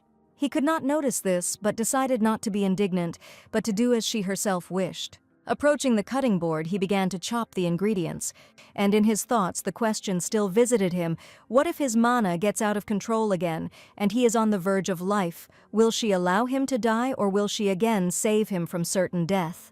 It was already night outside, and clouds covered the sky, preventing the moon from illuminating the earth. Reuvelin tossed and turned alone in his chambers, unable to sleep due to his poor health. Suddenly the door to the room opened. Rosie walked barefoot straight to the Duke's bed. The guy couldn't even put a couple of words together, trying to catch his breath and watching the approaching girl. She came closer to check whether the man was sleeping or not. The thought that this would happen never left her for a minute, so she decided to verify her assumptions. He could only squeeze out her name so quietly that it seemed as if it was not said out loud. Tears flowed from his eyes, and he did not understand whether he was alive or whether he had gone to heaven. With the last of her strength, she raised herself up on her elbows, sitting up on the bed. He never stopped calling her for a second, each time doing it more and more confidently. She felt sympathy, not realizing that the situation was so bad. The hand automatically reached out towards him. Wiping the tears from his cheek, she asked why he was crying. The guy silently looked at her, noticing such gratitude on her part for the first time. And the girl continued to look at him with a smile on her face, unable to tear her gaze away. Then the guy pulled her closer and decided to ask why she was avoiding him. She promised to help him, so why is she treating him so cruelly? The guy held her by the wrists, depriving her of the slightest chance of escape. But his face was weak and she could not resist his charms. Reuvelin hugged her, begging for help. The touch on my cheek was so gentle that it was even surprising. Unnoticed, he moved closer and closer to her face until the girl was unable to look away, as if under hypnosis. They locked their lips in a kiss again. But for her, it was different now. Now she understood that the feelings she had for him filled her heart. But even if this person was out of his mind and would pretend, it didn't matter, since she would still have to deal with it later. A little later, deathly silence overtook the chambers. Reuvelin, as usual, watched Rosie sleep. She looked so sweet and so beautiful while she was deep in sleep. But suddenly, this idyll was interrupted by something, and the guy immediately noticed it. It was Rosie who suddenly woke up and moved from a sitting position. She had never felt so confused in her life as to why exactly he had started stalking her. The girl couldn't hide her overwhelming emotions. She just continued to cry silently while the guy calmed her down. If it was because he asked her to be patient until she disappeared on her own. She lifted her head by the chin and directed her tear-stained face at him. She kept thinking about what she really felt for him. In front of her now was the first person who made her feel this way. He was even the first one to kiss her, and it felt special. That's why she always wanted more. Remembering this, it was precisely for this reason that she should have contacted the Duke, but she did not do so because then the distance that appeared before them would have been simply unbearable. What should she do if she is the only one whose heart trembles, and also the only one who suffers because of it? He really blamed himself and kept saying that he was wrong. So he pulled her back to him again. Enveloping her completely in his bear hug, he asked only one thing: that she stop crying. The guy pressed himself against her neck with his eyes closed and could not open them, thinking that if he did this, she would simply disappear.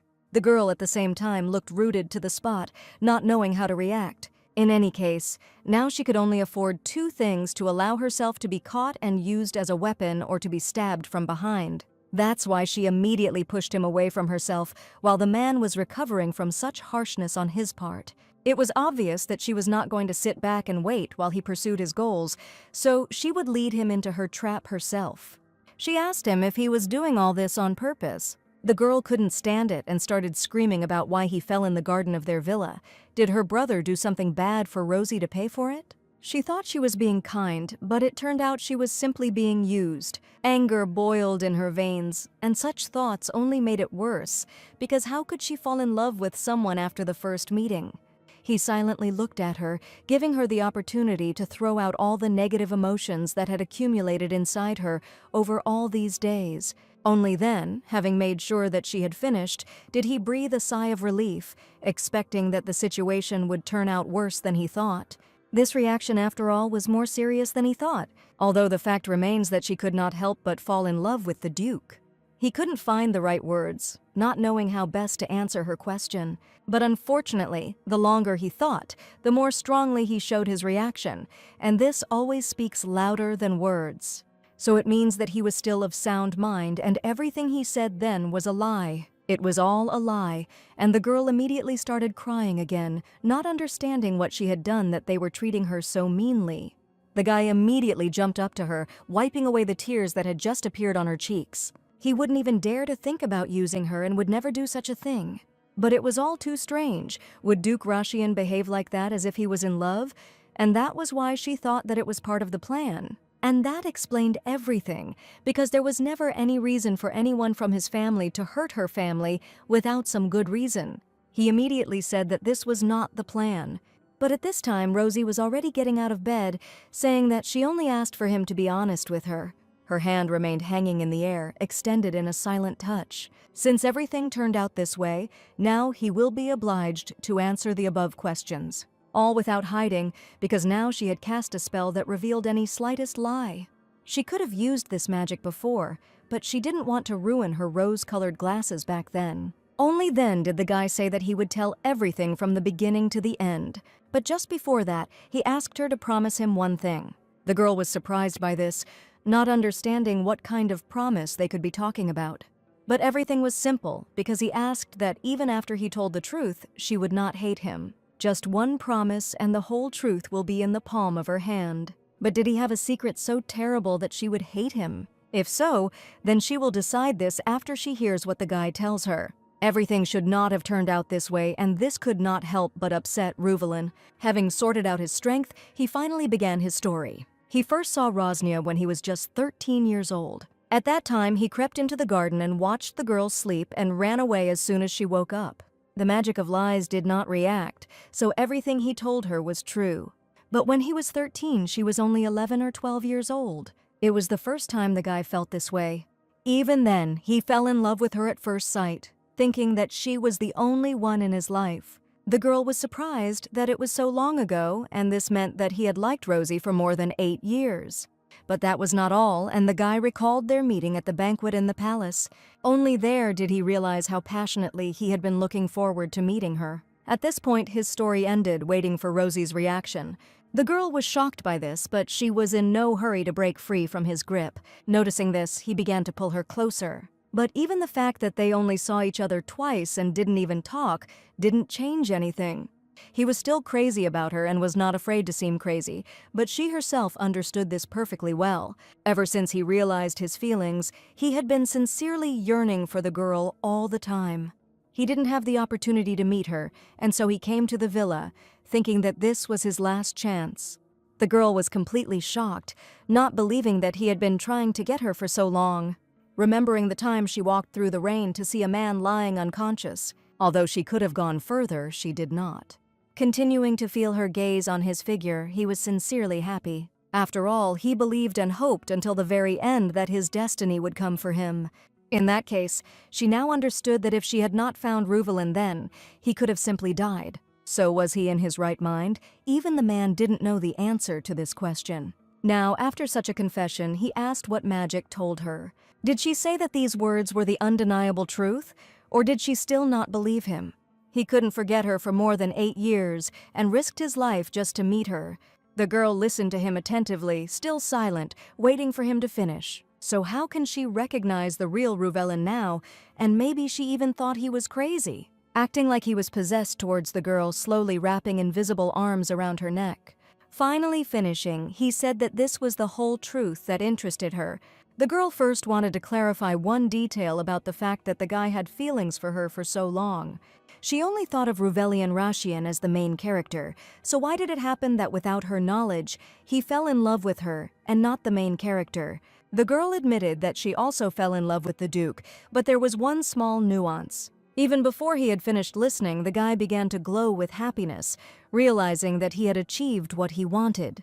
But still, the more she learned about this Duke, the more he reminded her of a crazy stalker. But the main thing was that she was convinced that he was not using her, but simply wanted to meet, and that was already pleasing. The guy swore to her that it was true, and that he loved only her. At this point, Rosie stopped him abruptly, holding her palm out in front of her. Until the guy attacked her as usual, she confessed that she met a blonde guy in the garden today who was immune to magic.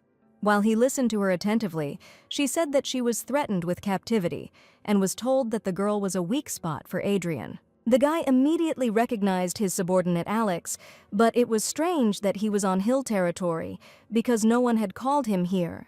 So he really was one of Ruvelin's people, but he hastened to calm him down, saying that all his words were untrue and she did not perceive them incorrectly. The guy asked if the magic of lies still worked, to which the girl hastened to reassure him, saying that she herself had already become convinced of his rightness and therefore turned it off. In any case, it meant that little Alex misunderstood his order and did everything correctly, at least for him. This had nothing to do with his goal, since it had remained unchanged from the very beginning.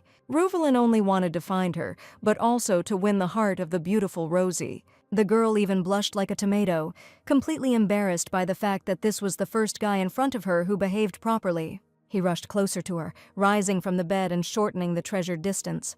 He reached out and ran his fingers through her hair. Now that she knew the truth, he asked if she would like to run away from him. But now that the misunderstanding had been cleared up, they had one more thing to talk about. Hearing that the conversation would be about his brother, he hurried to get ahead of her.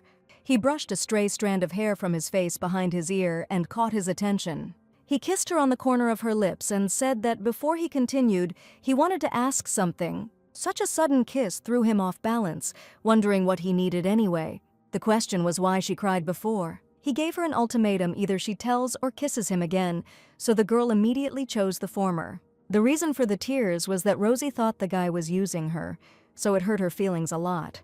He didn't believe that such a stupid reason could hurt the girl.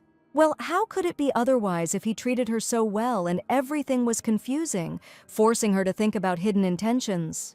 Rosnia was so sweet and sincere now, but the guy really couldn't help but be kind to her because she was the one and only for him. Looking at her, the guy rushed to kiss her tear-stained eyes so that she would not be sad anymore. She asked him if he really loved her. A smile blossomed on his lips, declaring that it was true, but his feelings went beyond these boundaries. But if it was easier for her to call what was between them love, then so be it. What kind of fairy tale nonsense is this, and if he pretends as she wants, can it then be called love? Seeing her reaction, the man asked if Rosie really hated him for this. Feeling him pulling her towards him, she admitted that it wasn't quite like that, which she immediately clarified. The guy was very afraid that the girl would hate him, but now that he has a choice, he will never be able to change his mind about this. Now that the whole truth had come out, he admitted that he would no longer be able to let her go. But he also needed to know that he didn't care when his brother returned home, because he couldn't change anything. Just as she wanted to object, he suddenly drowned out her words with a kiss. She closed her eyes completely, surrendering herself to him from head to toe, allowing him to do whatever he wanted. And so another night of theirs passed together. In the morning, Rosie slept as if nothing had happened and there was no sign of trouble. Suddenly, Adrian's dog woke Rosie up, doing everything possible to make her wake up. Only after waking up from sleep did she ask the dog why he was whining so early in the morning. The pet pointed its muzzle to the side, and it seemed that Rosie gradually began to understand. Sleep was brushed away as if by hand, and she quickly headed in the direction the dog was pointing. Opening the curtains, not even paying attention to the blinding sun, she was horrified. Hadrian's ship arrived at the port earlier than they expected, and this was very bad. Having lowered the anchor into the water, the ship arrived at its destination. Adrian Hill stood at the head of the crew, analyzing what was happening on the riverbank. She ran to Ruvelin's chambers to tell him the unpleasant news she had just learned. The girl tugged at his shoulder, thereby forcing him to wake up from his sleep as quickly as possible. Realizing that his sleep was disturbing Rosie, he immediately woke up asking what was happening. The girl herself was out of breath, and this gave the situation an even greater twist, making the Duke think that something terrible had happened. She confessed to Ruvalen that her brother had returned early. After some time, having finally come to their senses, they stood in the living room and decided to stick to the scenario they had thought out the previous night. The guy was already collected and fully prepared for the approaching storm in the form of Hill.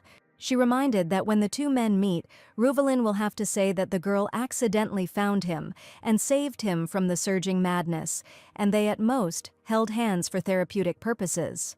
But then he said that there was another option, and she could just leave here with him and live a new life together. It was simply impossible, and the girl herself understood everything perfectly well. Could she have escaped from her brother's suffocating overprotection? But wasn't the machine the same? But was it then right to leave one for another and suffer as before? Hearing the barking of a dog from the street, she quickly came to her senses, realizing that Adrian was already very close. She led Ruvalen to the closet, asking him to hide from his brother in the closet. He was like a stone and did not move, which made the situation worse and was already begging the guy to hurry up. The guy didn't protest, but such a commotion was really driving him crazy, so he decided to call out to Rosie, urging her to stop. Putting her hand on his cheek, the girl noticed how he melted and pressed himself against her palm. So she decided to admit that, frankly speaking, he was disgusting as hell. It was like a carrot and stick, so Rosnia softened her insulting words with a gentle kiss. Not understanding such a sudden change, Ruvalen looked at the girl like a statue. As much as he wanted to continue kissing her, everything in this world is not eternal, so he reluctantly pulled away from her lips. Having his full attention, and realizing that he was now willing to listen to her, she said that she would try to create a loophole so that Ruvalen could escape. But all he could do was hide in this closet until he gave the signal. He made a puppy face and asked again if he really needed to run away alone. Whether she would go with him would have to be thought about later, because now she had no time for it. It hurt her to say goodbye to him so easily, but she tried to contain her feelings under the false mask of a smile. He too was not happy about their separation, but unlike the girl, he could not hide his sadness. Adrian Hill arrived on their family's property, and the loyal dog immediately ran to greet his owner. The girl stood at a distance with a silent but such a warm smile on her face that only her brother could see. He walked closer to her, listening to his sister's greeting on his return. Seeing his sister safe and sound, the guy finally changed his expression, smiling back at her. Adrian looked at Rosie, greeting the girl in return. They continued to stand on top of each other, rejoicing at their reunion. But the girl was already running in panic in her soul, thinking how she would be able to survive this if her brother found out the truth. I wonder if he'll suspect something unusual if she starts acting cute, which wasn't her style. But she had nothing to lose, so she spread her arms, inviting her brother into her arms. Adrian didn't have time to react before the girl, without even waiting for consent, pounced on him. The girl laughed at his outrageous face, but still did not let go, pressing as close as possible. Rosie confessed how bored she was alone. Even the same meals were boring to spend alone, and there was no one to talk to, so all she could do was wait for his return. The man looked at her with a calm expression on his face, pretending not to see his sister's strange behavior. She offered to have breakfast with him if he was hungry, and she would cook him whatever he asked for. Watching and seeing Rosie's reaction, she immediately thought that she had gone too far, although at the same time she understood that she should have said at least something. While she was thinking about this and digging herself deeper into the hole, Adrian extended his hand to her. Having given her a slap on the back of the head, the girl immediately became indignant and squealed in pain. He was curious about the reason for such friendliness on her part. Maybe she had eaten something wrong or her head was spinning because of the heat. The girl screamed at him, holding the place of impact that continued to pulsate. But the brother didn't care because he already thought that she had some kind of problems or something like that while he was traveling at sea in search of the monster. But he was even more confused by her closed outfit. But if he knew the reason why she was dressed like that, Rosie would already be dead. But she still said that it was beautiful, and that's why she wanted to dress up. Now, Adrian had no doubts left that something had really happened, but he still decided to remain silent and not attack his sister with questions about her lies. Having gone inside the house, the girl said that since he was tired from the road, she was obliged to cook him something tasty. Still, sometimes she needs to act like a pretty sister too, but Adrian just sat on the chair as usual, all serious, and told her to do as she wanted. That sincere smile never left her face for a minute, and wishing him all the best, she went to the kitchen, but still in her mind she was thinking about putting a sedative in his food. He continued to pretend that everything was normal and just watched her. But apparently Rosie forgot that her brother was the master of the tower and that he too could do something about it.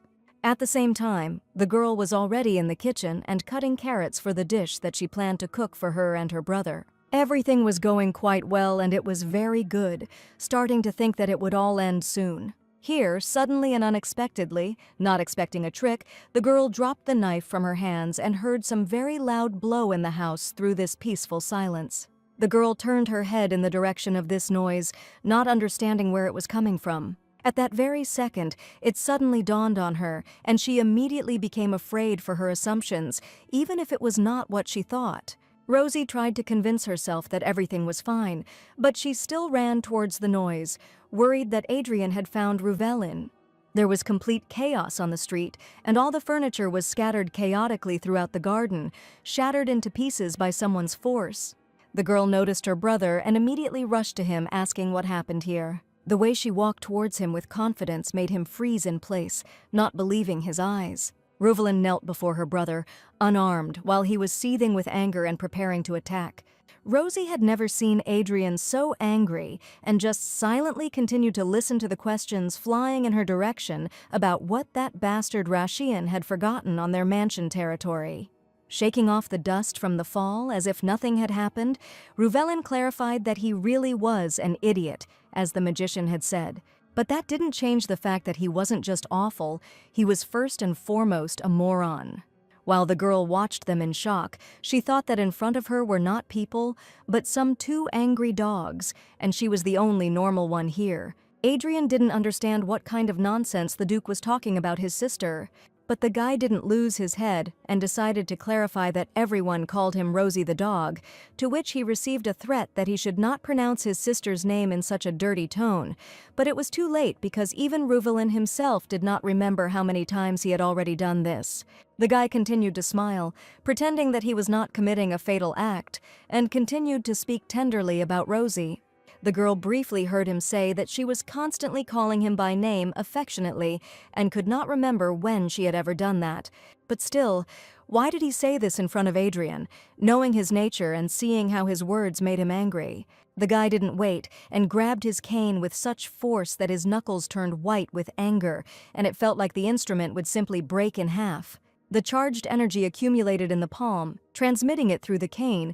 The girl had never seen such magic, but what she wanted, knowing that her brother had probably already thought of something too much. There was no time to think, so she immediately rushed towards Adrian, trying to stop him. The magician just grinned with anger and cast a fierce glance at her, thinking that his sister would get scared and retreat as usual. But she was determined even when she listened to his threats about her behavior in Adrian's absence. Even while she was trying to act brave, she still backed away closer to Ruvelin, covering him with herself in case of an emergency. Rosie didn't understand why her body moved on its own, although in her mind she knew that her brother would kill her for such tricks and disobedience. She decided to explain herself to him and told him that she had helped the unconscious Duke Rashian and nothing more, so he shouldn't be angry over such trifles. But this information was extremely limited, so he decided that he would quickly torture this damned bastard and get everything he needed out of him if she did not want to explain this whole circus in a good way. All the magic that had managed to accumulate in the cane delivered a crowning blow towards the Duke. The girl began to beg her brother to stop, but it was too late.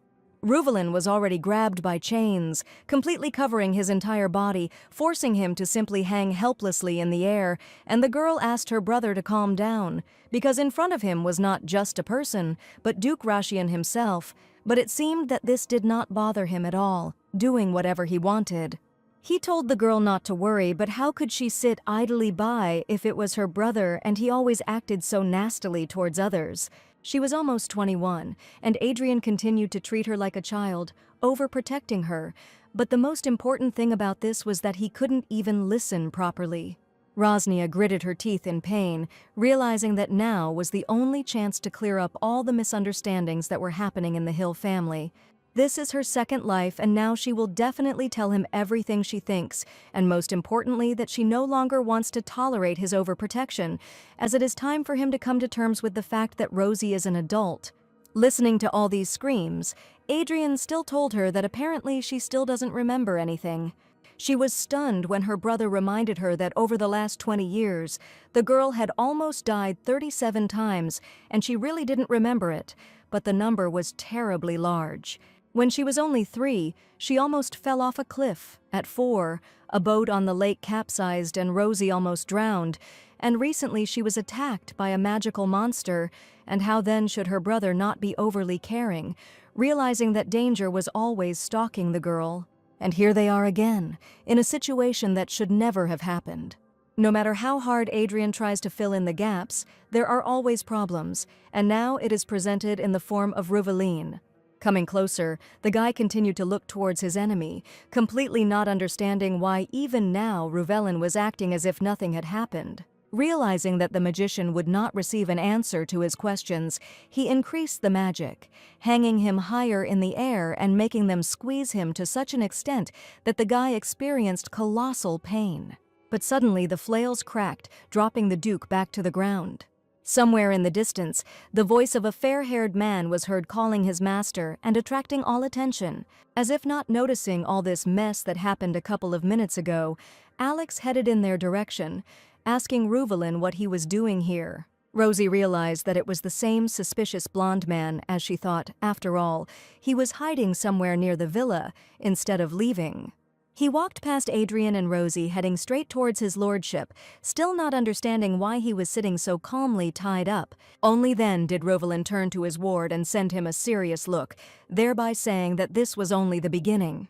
The atmosphere in the Hill family estate grew even more tense with each passing minute, with the arrival of one of the Rashian dukedom's wards. The guy stood near the angry people and waited for an answer to the question he asked his duke. Ruvaline himself cast such an angry glance in Alex's direction that no one had expected it, but instead of explaining his actions to his guard, he decided that it would be better to ask about the conversation between him and Rosnia in the garden. The guy rubbed the back of his head, not understanding why he was so serious about the Tower Lord's younger sister, but was it really that important right now when their enemy was nearby? While the girl listened to their conversation, she could not believe that he was really Ruvaline's subordinate, but they were so close that they even communicated like brothers. Suddenly, Adrian drew attention to himself again by directing his magic into battle, only this time it was directed towards Alex. The girl didn't have time to come to her senses before she realized that it was again a binding spell that her brother had already used on Ruvaline today. The guard folded his arms and was in no hurry to do anything, and only Rosie understood that magic would not work on him. And it was true because at that very moment, the spell that was directed towards the man immediately dissipated into the air. At that time, Adrian silently stared at his opponent, trying to comprehend what had just happened, because in his experience, no one had ever been able to resist his power. The sister immediately ran to her brother, explaining that it was useless and that magic would not work on him, to which he was immediately surprised. Among all the test subjects they had saved 3 years ago, there had been one special guy, and she hoped that Adrian would be able to remember that incident. The guy remembered this, but did not understand how this could happen since all the prisoners died that day. Alex immediately intervened, silently watching them and claiming that the boy was alive and well, and claiming that he was dead was very bold, because he stood before them immune to magic. And he was very interested in what the great master was planning to do now in this situation. Rosie couldn't notice the fact that the kid knew how to irritate people, and while Adrian stood there and did nothing, she understood that he probably wanted to die since he was saying such things. But one should not underestimate the strongest of magicians, because he was always prepared for any outcome that could happen during his life. With just one movement of the hand, the opening cane flashed with a dangerous light. Since magic is invalid in this case, he will simply use more brute force with the help of his saber, which was already on full display in front of them, hidden all the time in his cane just in case. The guard was stunned, clearly not expecting such an outcome from Hill. But before he had time to figure it out, the magician was already heading towards him, not even giving his opponent a chance to prepare for an attack. Adrian ran with such confidence as if he was ready to tear him to shreds in a matter of seconds, but Alex himself did not make himself wait long, pulling out a saber from his bosom, preparing for battle. The magician didn't even suspect that he was facing one of the most powerful weaponsmiths in the world, and it was simply impossible to deal with him so easily. But he didn't care about it and continued to do everything he could. But Rosie herself knew that her brother was an excellent swordsman and was even worried about Ruvelin's assistant, thinking that he would definitely die in this fight. Suddenly, the Duke approached her, hugging her by the shoulders and asking if she had decided to run away with him from her tyrant brother. She immediately became embarrassed and moved away from him, thinking that her heart would jump out of her chest from such a surprise, but she still refused him. But he did not understand why she was so slow with her answer, knowing that if she stayed, the girl would die because of him. But Rosie herself understood that if she agreed, Adrian would destroy all of Ruvelin's possessions. And then she thought about his words, because everything he said made sense, because if she was on the verge of death for tens of years, Adrian's obsession was too strong since childhood. Suddenly, their conversation was interrupted by some kind of crash, and it was Alex who flew onto the asphalt from the magician's blow. Adrian walked towards him, holding his saber down, claiming that he had lasted too long for such a brat. His eyes were burning with fire, making it seem like there was some crazy psycho in front of them, but all this was unimportant, since the guard would never defeat Adrian. The blow that landed on Alex was enough to destroy the fence around the flower beds behind him, but he couldn't help but admit his surprise that he hadn't expected such knowledge of fencing from the mage. But the guard shouldn't relax, because Adrian was already standing next to him, resolutely preparing to deliver the final blow, killing his opponent. The girl saw all this and asked Ruvelin if he should stop them before it was too late. Otherwise, if everything continued in the same spirit, someone would get hurt. Seeing her brother's face, Rosie was sure that just a little bit more and the inevitable would happen. But the Duke said that everything was fine, and she had nothing to worry about. Suddenly, someone's quick steps were heard in the middle of the garden. Rosie couldn't help but notice it as she immediately looked in the direction of the noise, and her face immediately showed shock mixed with horror. 2 more guards appeared in front of her, reinforcing Ruvelin, who blocked Adrian's path to Alex with their swords. The tower's master was clearly not ready for this and moved away from them, already thinking up a new strategy for the battle. Rosie, who continued to stand next to the Duke, was still trying to comprehend what was happening and to understand, to begin with, when help had arrived. But even if that were the case, and even though there were now 3 of them, it would still be very difficult for them to defeat Adrian without even getting hurt. The girl understood the whole deplorable situation and knew her brother's actions in advance, understanding one detail for herself. This could escalate into a full-scale war, and rather than wait for the battle to end, it would be better to take Ruvelin to safety. Looking at her lover, she continued to think about it, only now realizing that she simply had to get him out of here. The Duke continued to look at her with his gentle smile, which made the girl think even more and wander in her thoughts, not knowing what to do. But what will happen after Ruvelin leaves? And she knew the answer to her question in advance, realizing that the girl will again be locked in the tower, completely alone, and she did not want such an outcome at all. Now, having thought everything through clearly, she turned to the Duke, thereby drawing all his attention to herself while there was such an opportunity. She asked that everything he said about running away was still in force, that she agreed to run away with him and leave her old life in the past, including her brother. And if Adrian tries to start a war, she will do everything possible to stop him. Only on such conditions for freedom she is ready to agree. The man laughed as if he didn't want to hear her words, thinking to himself in advance that Rosie was doing this because she didn't want to part with him for a minute. The girl even forgot for a moment what she was talking about, completely melting from just one touch of his hand on her cheek and embarrassed like a little girl unable to control her feelings. It was even funny to see, so Ruvelin decided to increase the tension between them by leaning so close that only Rosie herself could hear the question about her feelings. But as always, he chose the wrong place for such tenderness, and their harmony was again interrupted by the sounds of battle, which forced both to turn towards the battle. Everything was worse than they thought, as one of the guards had already been defeated and was sitting meekly on the asphalt. and the other guard with gray hair was trying to catch his breath, but had not fully come to terms with the fact that Adrian Hill had defeated them. But what could be expected from this battle, if even Alex was resistant to the power of the tower's lord? Then those who remained could not resist this, which the man willingly used. Keeping the guards under his control, Rosnia's brother could clearly hear the conversation between the girl and Ruvelin, which means he would never allow what they wanted to do. Rosie pressed herself closer to the Duke out of fear, hoping that he would protect her. Adrian was already heading towards them, preparing to destroy Ruvelin to pieces, trying to protect his sister. He was already all ablaze, tired from the circus they had put on for him since his arrival, but he still threatened to have his sister return to him. The girl blocked his path in her thoughts, asking for forgiveness, because he left him no other choice but to stop his anger. She will take all the blame on herself, just to stop the war between the Hill and Rashian families. Rosie admitted that she was tired of the way Adrian behaved towards her. At the same time, her brother listened to this without even knowing what to say, because only now Rosie was able to knock him out of her thoughts.